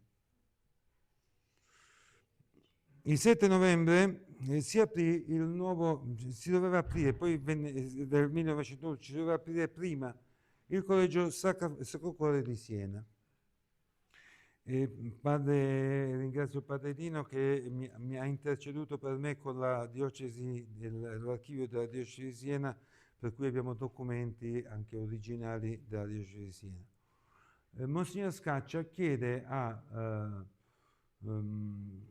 padre Piccardo di riprendere in mano questo istituto Sacro Cuore, che era stato diretto fino alla morte da un canonico, il canonico Carapelli, che sembra l'olio, il quale Carapelli aveva fatto un istituto sempre per i poveri, i ragazzi poveri, eccetera. Alla sua morte però lui aveva scritto una lettera, non si fidava molto della diocesi, al suo arcivescovo diceva, se quella continua ad essere opera per i poveri va bene, se no, no. Allora c'è una signora, se non mi sfugge, no, la Moretti, che a un certo punto comincia a mettersi per traverso. Però c'è un problema, il problema è c'è Padre Olcese. Padre Olcese nei 6 anni precedenti era stato a Genova, poi è stato eletto consultore. A Genova si era trovato a mal partito, cioè gli altri si erano ritrovati a mal partito con lui. Una cosa che ci siamo sempre, lo dicevo a Padre Puddo, bisogna investigare meglio, è il fatto che comunque l'opera nella casa di Genova continuavano a rimanere i sacerdoti che volevano rimanere. Alla casa di Genova tra il 906 e il 1910 ci sono almeno una decina di sacerdoti, cioè la lista qua, che vivono nella casa, obbediscono al superiore, ma non sono religiosi, continuano ad essere buoni diocesani. Diremo, l'opera continua anche in quel fatto. E si era trovato a mal partito sia con loro, sia con padre Gaggero e gli altri. E al punto che aveva detto a padre Piccardino, dice, guarda, meglio, Gaggero, che va, economo generale, che vada a Roma e qui faccio io dal superiore. Era un po' strana la situazione. Comunque, a un certo punto anche Minetti è d'accordo, cioè non può più rimanere a Genova. Dove lo mettiamo? A un certo punto c'è Scaccia che chiede questo, Piccardo dice va bene, e chiede e dice a padre Olceso di andare. Padre Olcese va a Siena, solo che dal 910 l'apertura si sposta fino al 1911, c'è da rimettere un po' a posto le cose, eccetera. Però il problema succederà successivamente alla casa di Siena, quando a un certo punto padre Olcese ha come aiuto Crovetto, ha come aiuto, poi viene Noceti, entra in collisione con Noceti, pretende che che vada a Siena padre Vaccari.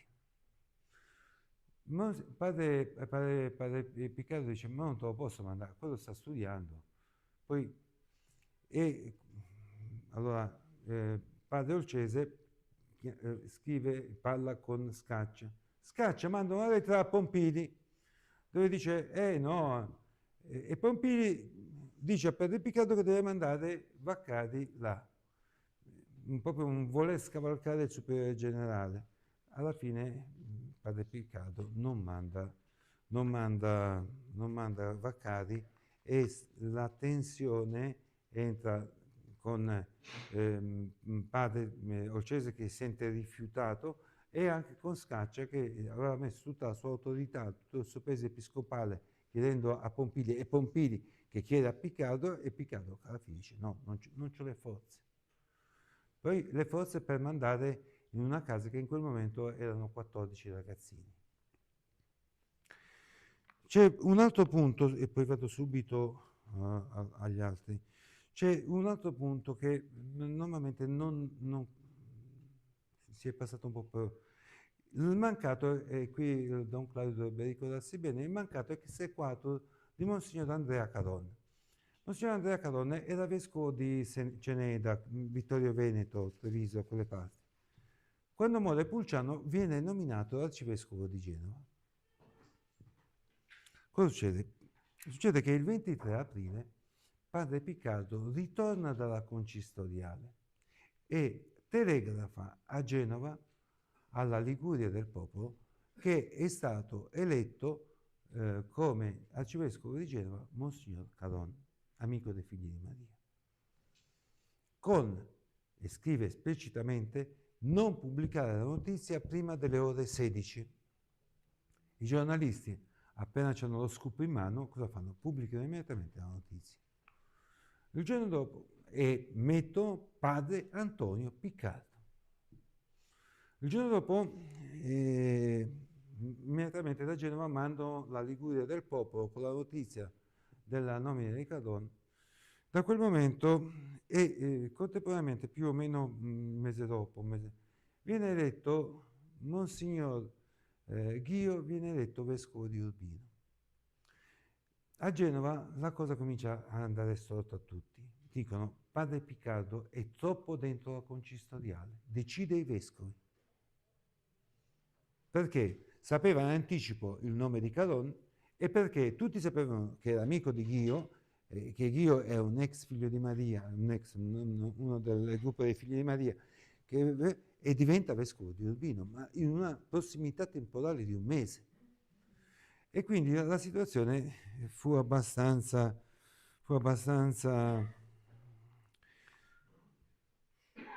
mal vista. Cosa successe? Che però, anche per altri motivi, il governo non dà l'ex-4 a Monsignor Caron, che era qui in casa. Poi si divideva tra la via del Mascherone e Monte Cassino. A un certo punto i figli di Maria, tra cui padre Minetti e Boccardo, il famoso Boccardo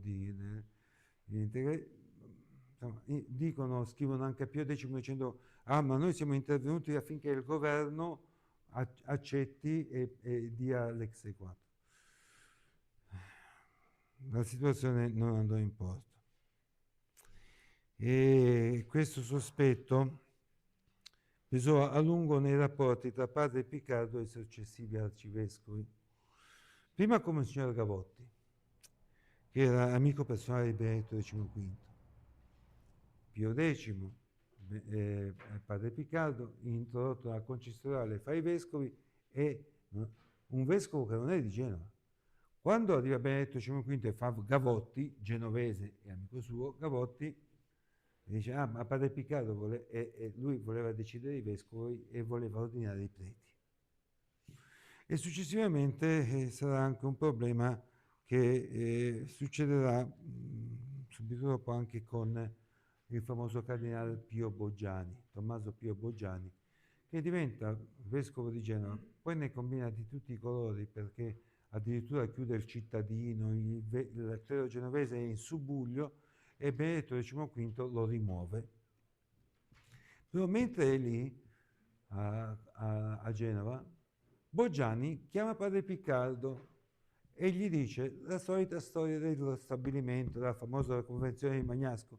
Lui mi manda subito una lettera qui a padre Gaggero e dice: mandami sulla convenzione, la devo portare da Boggiani, perché Boggiani aveva intenzione di requisire la casa, darla ai gesuiti e farne un pensionato ecclesiastico come il Mascherone.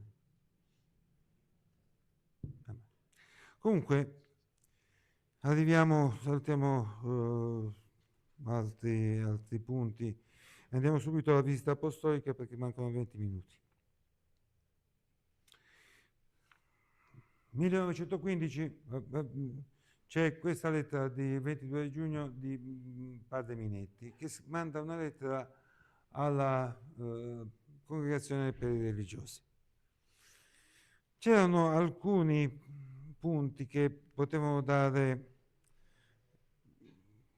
ma non erano tanto la visita, c'erano dei problemi, ma erano problemi che si potevano tranquillamente risolvere. Ci sono delle cause esterne. Primo, la morte dei principali sostenitori di padre Piccardo. Uno dopo l'altro muoiono Cardinale Spighi, Vive Istituto e Pio X. Padre Pisoni, a mia domanda nel 93-94, quando ero al Piccardo, ho detto: ma cos'è successo, padre? Dice, mi fa padre Pisoni, è venuta la tempesta e si è chiuso l'ombrello. Non avevamo più l'ombrello che ci copriva. Muoiono. Viene eletto Benedetto XV. Benedetto XV era stato fatto arcivescovo di Bologna. Viene creato cardinale il mese prima della morte, 2 mesi prima della morte di Pio X. E Pio X gli aveva scritto delle lettere terribili della Chiesa quando era vescovo cardinale di Bologna. Una rispetto che aveva chiesto a Semeria di predicare la Quaresimale, proprio adesso non ce l'ho sotto mano, se ci provi a far celebrare la messa, fare il Quaresimale a Semeria, ti arriverà subito l'interdetto. Quindi contemporaneamente era stato, alla morte di Spighi, viene fatto cardinale Basilio Pompili. Pompili ci aveva a morte con chi? Con l'amico di padre Piccardo, con Faberi. Perché Faberi era segretario del vicariato e pensavano che potesse essere lui il successore di Spighi. E poi era uno abbastanza energico. E quindi Pompili cosa fa? Allontana Faberi dal vicariato e lo manda a fare il canonico a San Pietro. Anzi, arriva l'ordine direttamente da Benedetto XV attraverso Pompili all'Osservatorio Romano di non mettere nessuna cosa, nessun avviso che sarebbe diventato canonico di San Pietro. Viene eletto Benedetto XV, l'altro il nuovo Papa. Da un lato conosceva padre Piccardo, dall'altro conosceva le lettere che Monsignor Reggio aveva scritto alla Commissione per l'elezione dei vescovi. E non solo quello. Dall'altro non aveva dimenticato che Piccardo era stato un protetto di Pio X, il Papa che aveva di fatto esautorato il suo mentore, il cardinale Mariano d'Ampolla del Tindaro, e che lo aveva mandato a Bologna concedendogli la porpora solo 2 mesi prima della morte. Ma, vi dico io, fra tutte le cause esterne, quella che si rivelò più importante fu l'amicizia di padre Piccardo con l'unico dei 3 protettori rimasti in vita, Faberi. Le cause interne della congregazione. All'interno della congregazione si era creata questa frattura, no? padre Minetti da una parte e Ocese dall'altra. Entrambi consultori che si misero apertamente come oppositori di padre Piccato. C'era un altro fatto, il clima difficile qui al Mascherone. I pensionati si lamentavano sempre del vitto, continuamente. Anche durante la guerra, a un certo punto, siamo nel 15, l'Italia è entrata in guerra, c'è a un certo punto padre Gaggero, lo trovate che dice, si lamentano che non c'è zucchero, ma che lo comprino e io glielo pago se lo trovano. Sempre del vitto. Ci sono i camerieri abbastanza rissosi e poi, tempo di guerra, di fame, c'erano i camerieri che si nascondevano le cose, se le portavano via, che rubavano. Il Mascherone non era un bel luogo da questo punto di vista, ma non per i nostri padri, ma per quelle canaglie che c'erano, perché molti erano veramente delle canaglie e che ne combinavano. Quindi questi sacerdoti pensionati, spesso insoddisfatti, con frustrazioni personali che sfogavano sull'istituto o sugli altri ospiti. Continue richieste al vicariato per permessi, verifiche sull'identità dei sacerdoti, autorizzazioni per accogliere o trattenere ospiti. Arrivavano qua e dicevano, io sono prete di Aiaccio, c'è uno famoso che non era né prete, ma tantissimi venivano qua e dicevano di essere dei preti. Abbiamo avuto anche noi a Porto, vi ricordate? Vengono, sono prete. E quindi vai al vicariato, non c'è internet, vai al vicariato, chiedi, ma questo qua lo posso ospitare, non lo posso ospitare? Poi c'erano le critiche del vicariato verso di noi, vicariato inteso Cardinale Pompili. Si improvava a padre Piccardo una presenza ritenuta insufficiente al Mascherone. Diceva che stava troppo a Genova.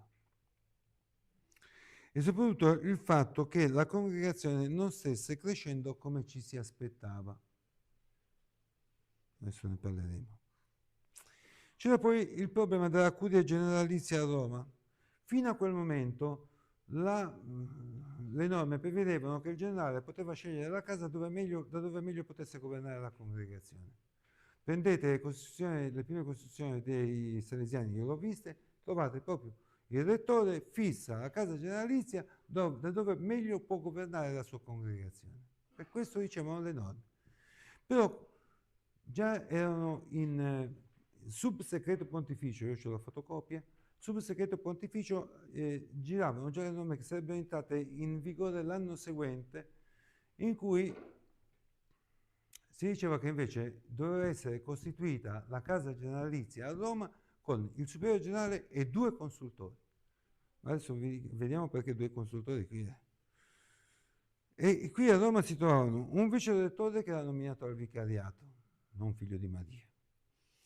Padre Gaggero, che era vice rettore economo della casa e della congregazione. Padre Minetti, direttore spirituale maestro dei novizi e anche consultore. E padre Dall'Orto, in questo caso anche vicario, e padre Dall'Orto che faceva l'aiutante di padre Gaggero. Dunque in realtà qui nella casa c'era un solo consultore, il vicario generale. Padre Piccardo che faceva avanti e indietro. E poi c'era mancata crescita della congregazione.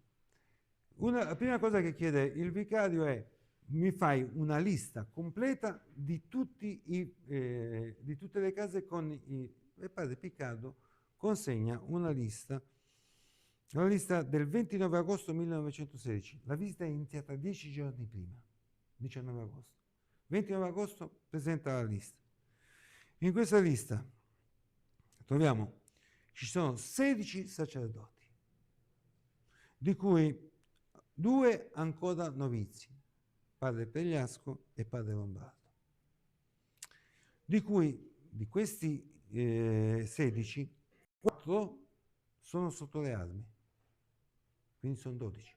C'è Ghigliotti, Dall'Orto, Barbieri e Lombardo sono sotto le armi, 12. Ci sono 5 novizi, di cui 2 sacerdoti che abbiamo detto precedentemente, quindi 3 novizi. Ci sono 7 professi di voti temporanei, a un professore Somavilla che fa da portiere di voti perpetui, e 7 professori di voti temporanei, di cui 6 sotto le armi. 6 sotto le armi. Il 7° è un polacco ed è dovuto scappare in Svizzera. Quindi non abbiamo professi. La guerra. 12. Ma non è colpa della congregazione, c'è la guerra. Quelli sono in età di andare in guerra, li beccano e li mandano a fare nel battaglione nella sanità, ma sono sotto guerra, non possono partecipare. Si va dunque alla visita apostolica. La visita apostolica è abbastanza... La prima è la lettera di padre Minetti, dove accusa padre Piccardo di aver fatto della congregazione un'istituzione privata e di aver tradito lo scopo del Falsinetti.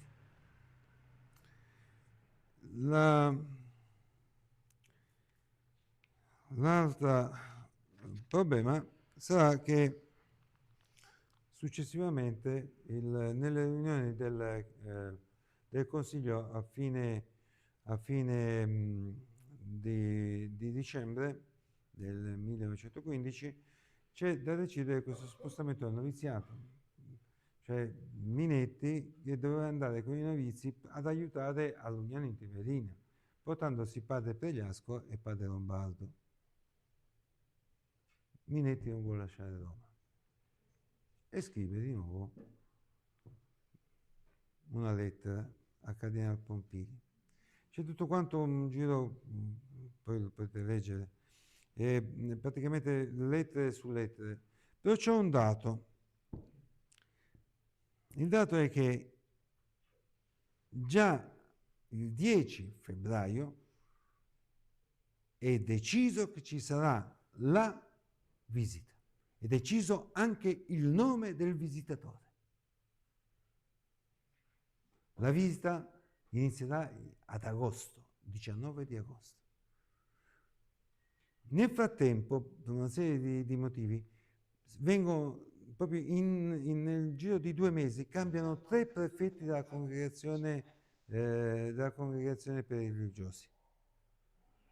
Però Pio X è informato e col nome di Giacomo Maria Cristini già dal 13 febbraio c'è sul registro della congregazione per i religiosi, sul protocollo. Si va avanti. Sappiamo che che il Papa chiama a sé padre Cristini e gli dà delle disposizioni. Nel frattempo padre Piccardo ha alcune occasioni di andare e Benedetto XV non gli dice mai che ci sarà la visita.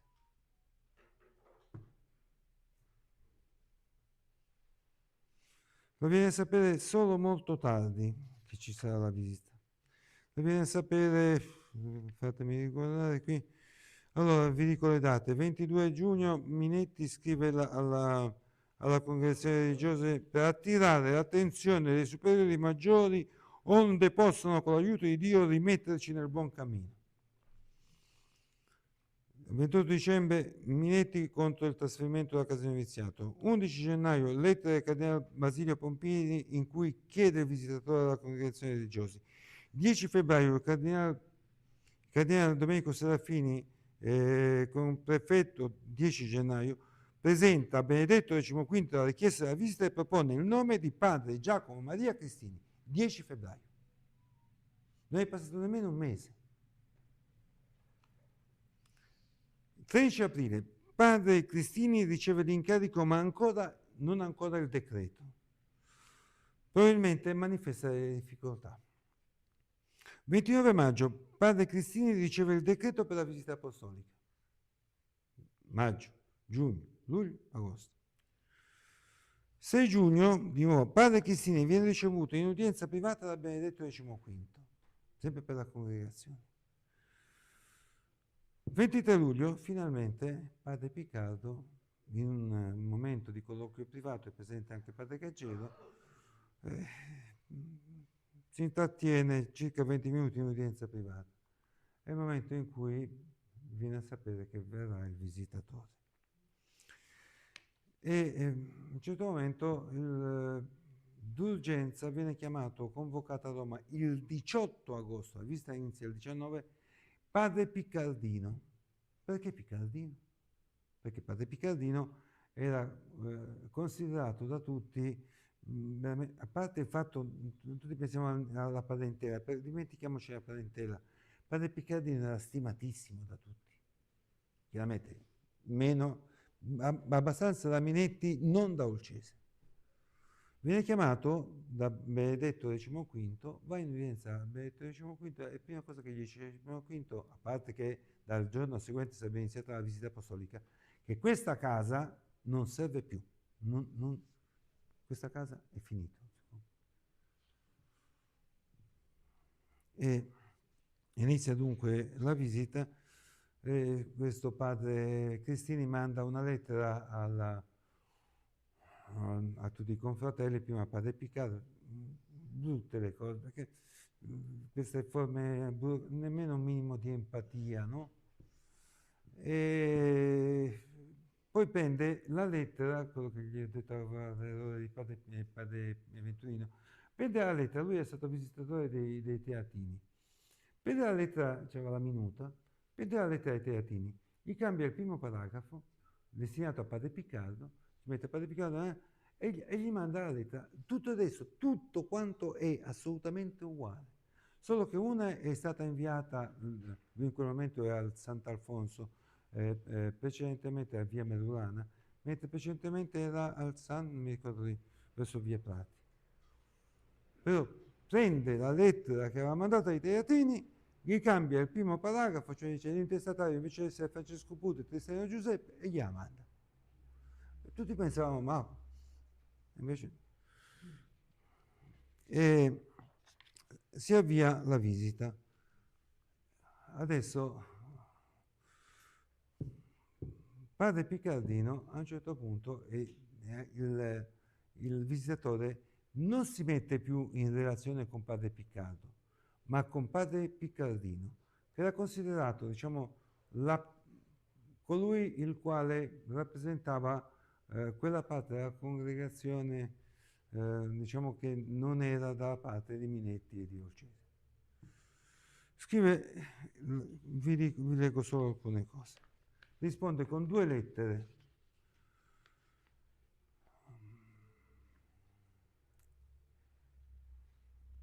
Allora, la prima del 26 di settembre. Dice,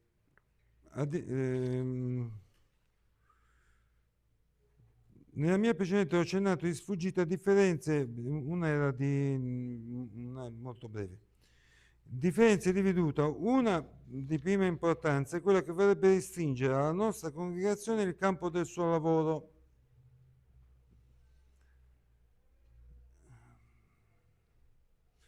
E dice, infatti nel promemoria presentato dal superiore generale, redatto anche per lui dal reverendo Olcese, che attualmente è, credo, tra chi vorrebbe restringere il campo, e ciò in contraddizione col suo promemoria stesso. Ma aggiunge, sostenendo ancora oggi questo punto di vista, si crede di essere nella più perfetta regolarità, continuando sulla linea di condotta allora seguita da tutti, anche dagli odierni contraddittori. Né per questo io chiedo che si voglia intensificare a scapito di possibili future eventuali opere di carattere ecclesiastico l'opera dell'educazione in generale. Solo accenno perché ella possa farsi un'idea più precisa della serenità con la quale, di fronte a un esclusivismo troppo ristretto, sostengo la questione di fatto, di fronte alla quale io non negherò certo che sia un grandissimo ideale l'educazione della gioventù ecclesiastica. Ma oltre il resto io non vorrei, per le idealità irreali di 2 o 3 solo dei nostri, rinnegare tanta parte di storia nostra. Si dice che il Presidente vuole essere la sola educazione ecclesiastica. Io credo poter affermare che non è vero. Perché? E continua. E poi permetta, padre, un atto di doverosa umiltà e favorisca a chiederlo a qualcun altro di noi. Ascolta anche l'altra campana. non solo padre Minetti e padre Olcese. Io non ritengo matura una parte di noi né per le doti eccezionalissime che si richiedono, né per gli studi, ha una missione esclusiva, la più alta che possa darsi, quale quella di formare i ministri di Dio. Ritengo quindi atto di umiltà collettiva scendere di livello, cioè se già preparare i sacerdoti è qualcosa di enorme. Chi più insiste nell'esclusiva missione ecclesiastica nostra ha sempre avuto una tendenza sprecata a lasciare più addietro molto delle seconde linee, gli studi, come potrà informarsi presso chiunque dei nostri. Dice, vogliono fare i formatori dei preti e loro non hanno mai studiato. Inoltre, mi duole dirlo, ma credo doveroso, mentre io e gli altri confratelli, e sono tutti più anziani, ad eccezione di padre Minetti, che sanno ciò che fu ed è la nostra storia. Padre Minetti, primo consultore e maestro dei novizi, più di una volta mostrò di deporare detto articolo secondo, che era quello per l'educazione della gioventù, con qualcuno di loro, cioè con i novizi e i chierici, come non fece mai mistero d'altre sue particolari vedute, estranee alle Costituzioni, erigendole presso i novizi a quasi indice di spirito religioso, mentre trattandosi di particolari sue vedute, non seguite da nessuno o da pochi, detti novizi e studenti potessero domandarsi il perché di raccomandazioni erette a indice di spirito religioso, mentre nessuno o pochi ne davano loro l'esempio. Queste sono forme sue, ma non appartengono alla nostra storia.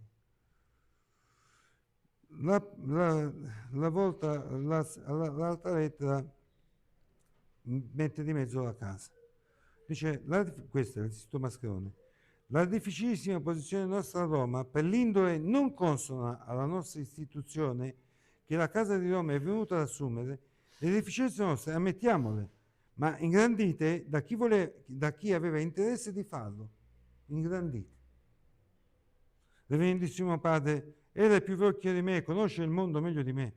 L'opera della critica minuta, insistente, che è tanto più facile, che lascia tanto maggior traccia che l'opera silenziosa e costante di chi non cura affatto altro che il compimento del suo dovere senza concezioni megalomane e senza alcun desiderio di dominare. Tutto questo, Reverendissimo Padre, prestò facile gioco a coloro per il freno per il quale era costituita. Ed è doloroso di dirlo, lo prestò facile a qualcuno di noi che poté sperare più facile ascolto alle sue opposizioni al superiore generale, al quale parve mettersi per le vie di procurare quelle croci che purtroppo ai fondatori non mancano mai.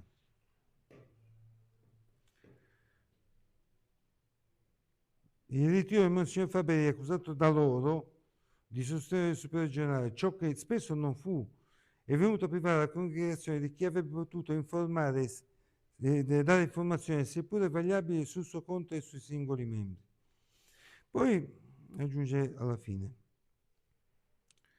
e noti, padre, che uno di essi, padre Olcese, è entrato con noi solo quando vi fu chiamato a Roma, mentre gli altri sono nell'opera fin dagli inizi, o quasi, mentre ora si atteggia unico o quasi erede dello spirito e della volontà dei Frazinetti, e aggiunga che egli, malato di venastenia, lui continuamente scrive che è malato di venastenia Olcese di se stesso, in nome di questo malessere fa una vita molto eccezionale. Ha preso di fronte alle tradizioni nostre di congregazione di vita attiva una posa di misticismo su chi non conosce singolarmente noi e le cose nostre può influire e dare una impressione a nostro disfavore. È tanto facile ergersi a paladino della più perfetta regolarità, e questo porterà che questo qualcuno apparirà per questo più edificantemente ossequiante nella soddisfazione che avrà di apparire presso la paternità vostra reverendissima e l'autorità superiore, paladino della regolarità in verso di altri. che amanti della pacifica, pur desiderando eccetera, pur sapendo di ricorsi potesti da loro presentati, cioè da loro presentati a Roma, e tacendo anche davanti a questo fidenti sulla loro buona coscienza. Noi sapevamo che loro hanno fatto la denuncia, ma noi siamo stati buoni, tacenti e fidenti. E poi dice, guardate, non pensate che io dico questo perché sono nipote di padre Piccardo. A differenza di quanto può essersi detto che il superiore avesse in me un appoggio perché sono suo nipote incondizionato o che io abbia, perché nipote, una grande influenza personale su di lui, ciò non risponde alla realtà. E se fu detto, ciò fu facile gioco. A voce potrò riferire alla paternità vostra reverendissima e provare, e lo sa anche chi dissente da me in tante cose, come in vari casi ho dissentito da lui, da padre Piccardo, ho dissentito da lui fortemente, costantemente e apertamente. E non potrò valermi di esse per amareggiargli gli ultimi giorni della vita. La situazione continuerà, ho già passato i 3 minuti, purtroppo la vita di padre Piccardo rimarrà amareggiata, gli lasceranno tutte le situazioni di difficoltà. In realtà nel 17 lascia la direzione dell'istituto che verrà assunta da Minetti. Non è vero che in quel momento Minetti diventa generale, il generale continuerà ad essere padre Piccardo dal punto di vista nominale, dal punto di vista formale il generale sarà padre Giacomo Maria Cristina. Minetti fa la spola praticamente ogni 15 giorni tra Benedetto XV fino a quando non muore e Cristini. A padre Piccardo gli lasciano abbastanza le difficoltà. La più grande è quella di Unione Intiberina, quando padre Chiesa a un certo punto va a denunciare un matto, un palesciano, che era, che poi infatti, però il fatto che lo va a denunciare ai carabinieri senza avvisare il vescovo, senza avvisare il superiore generale, ne aveva veramente... E già aveva ragione padre Chiesa, lo riconoscerà lo stesso Minetti che viene inviato a investigare, ma soprattutto verrà condannato Palasciano nel giudizio. Ripeto, uno mezzo matto. Chi è che deve... Padre Chiesa dice, ma io qui ho la carica da superiore per 3 anni, sono passati 2 anni. Padre Piccardo deve scrivergli a Chiesa, vieni qua, non ti preoccupare, stai tranquillo, vieni a Genova, attesto io che non è per disonore, non è perché hai fatto niente di male, eccetera. E a Genova padre Piccardo gli ultimi anni rimarrà abbastanza isolato. Quello che è il superiore del momento, un giovane che viene messo come superiore della comunità, scrive a padre Cristini una lettera in cui dice c'ho malanimo nei suoi parola malanimo nei suoi confronti, perché padre Piccardo, che voleva interessarsi come andava la cucina e altre cose, lo scrive, e soprattutto perché dice si mette sempre così perché vorrebbe che lo salutassimo o lo avvisassimo quando usciamo di casa. Gli ultimi anni saranno anni difficili, fino a che non ritornerà qui a Roma per il giubileo, e qui poi il 3 novembre del 1925 morirà. Con lui la congregazione perderà un padre, meglio, come chiederà Minetti quando si accorge che padre Piccardo è spirato, il padre è morto.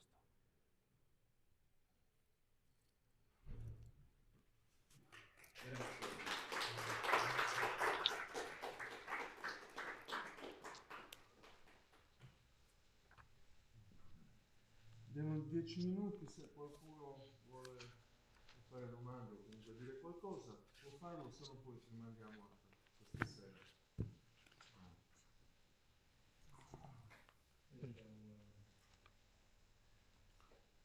Padre Venturino, vuoi un microfono?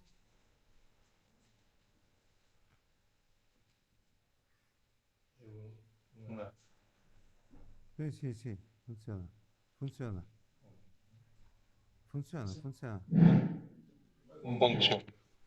È una storia, chiamiamola dolorosa, anche in qualche modo negativa, messa in luce soprattutto nelle difficoltà interne, ma sembra anche che Roma o il Vaticano si fossero schierati contro la congregazione. È una storia che in qualche modo ci deprime, almeno come sensazione psicologica. Però, nonostante tutto, la congregazione lavora. I fratelli andavano avanti. L'umiltà in qualche modo regnava.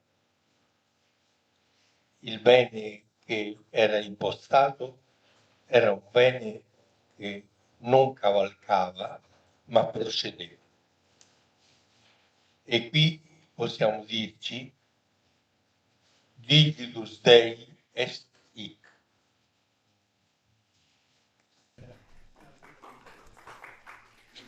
Sì, in realtà la congregazione, lo dice anche padre Piccardino nella lettera, dice sono due.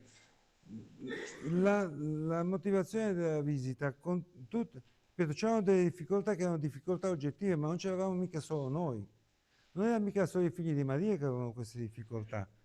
A noi erano accentuate dal fatto che eravamo in pochi. Ma la difficoltà è che se tu hai 4 sacerdoti che sono alle armi, tutti i chierici che sono alle armi, sono difficoltà oggettive, mica abbiamo dichiarato noi la guerra.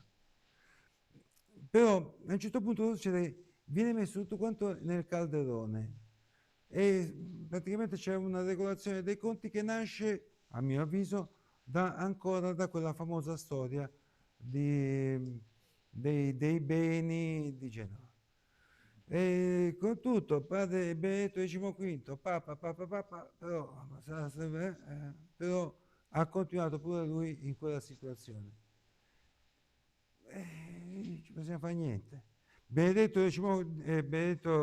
Sì, Pio X e poi anche Pio XI, però ormai è agli spiragli, agli ultimi giorni della sua vita. Pio X veramente si dimostra padre nei confronti dei figli di Maria. Benedetto XV non si dimostra padre, non si dimostra padre. Perché tutte quelle che vi ho esposto in realtà sono situazioni nelle quali i figli di Maria avrebbero potuto tranquillamente farne a meno dal visitatore apostolico. È una situazione che si potevano, anzi, c'era da dirgli grazie come in 10-12 riuscivano a mantenere 5 case, 5, e non piccole. Cioè, a parte anche l'Unione Tiberina era cresciuto, era diventato il signore della congregazione, per questo vengono mandati anche lì padre Pregliasco e Lombardo. Ma c'è il San Giuseppe, c'è il Sacra Famiglia, ci sta la casa di Genova, sono opere grosse e ci sono 10, 12 preti, 12. E c'è anche Siena che è stata aperta. Quindi non si vede il perché si debba mandare un visitatore apostolico.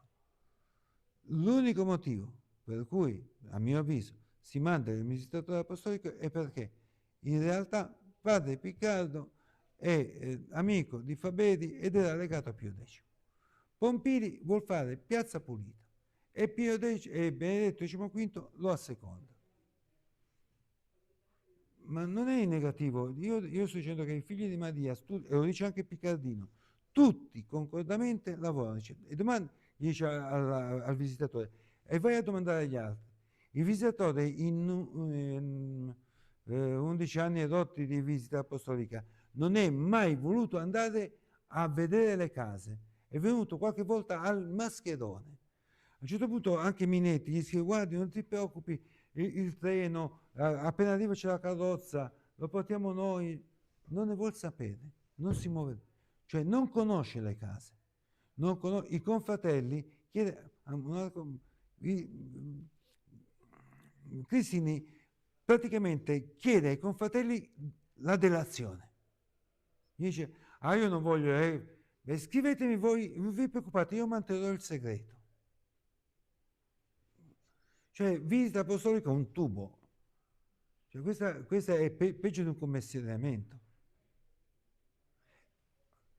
Positivo, e questo torno, ripeto, positivo che i figli di Maria, anche però hanno continuato a lavorare e hanno continuato a lavorare con sacrificio.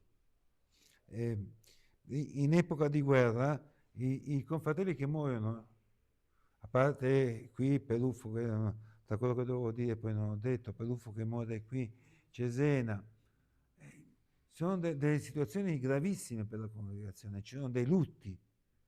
Già una congregazione che era per se stessa ancora, direi, ancora piccola, pensate a dei lutti così, cioè dei giovani. E però dall'altra parte devo dire che c'è indifferenza. Da parte di Pompili non c'è solo indifferenza, è peggio, non ho detto quello che dice Pompili. Padre Piccardo sta male e gli dice no, ma tu dormi. Padre Piccardo ha delle sincopi. A Genova arriva la notizia che deve arrivare, parte anche Minetti di quei cose, rimane per 15 giorni in coma. E dice che anche a un certo punto vaneggiava. Il padre Gaggio dice, quando viene il primo consiglio dopo la visita, cosa succede? Per esempio, Olcese che si senta forte, va da padre Piccardo e lo rimprovera aspramente, lo fa star male. Prendete 27-28 dicembre, scusate, ottobre 29 del 1916. Lo fa star male. Ci sono, in congregazione è chiaro che ci sono degli oppositori, però la maggior parte delle persone lavorano con zero. Anche pensate anche all'Uniano, con tutte le ristrettezze che ci sono, anche qui ci sono ristrettezze. I primi, una cosa per esempio, il padre Piccardo, ma gli altri figli di Maria, compreso il Piccardino, eccetera, Gaggero, sono persone, Olivari, sono persone di una frugalità incredibile, frugalità. Cioè, e invece pensano che sono tirchi, no, proprio sono frugali loro. E sono frugali in tempi di guerra. Padre Piccardo è tanto preoccupato, per esempio, per i beni della congregazione, che proprio quei giorni che ci deve essere il primo consiglio qui, dopo la visita, prende, ho già detto, come altri superiori generali economi, parte e va in Svizzera perché deve ritirare i buoni dell'impero franco austro-ungarico contro cui eravamo in guerra, in Italia non potevi riscuoterlo, va in Svizzera. È un padre e si preoccupa.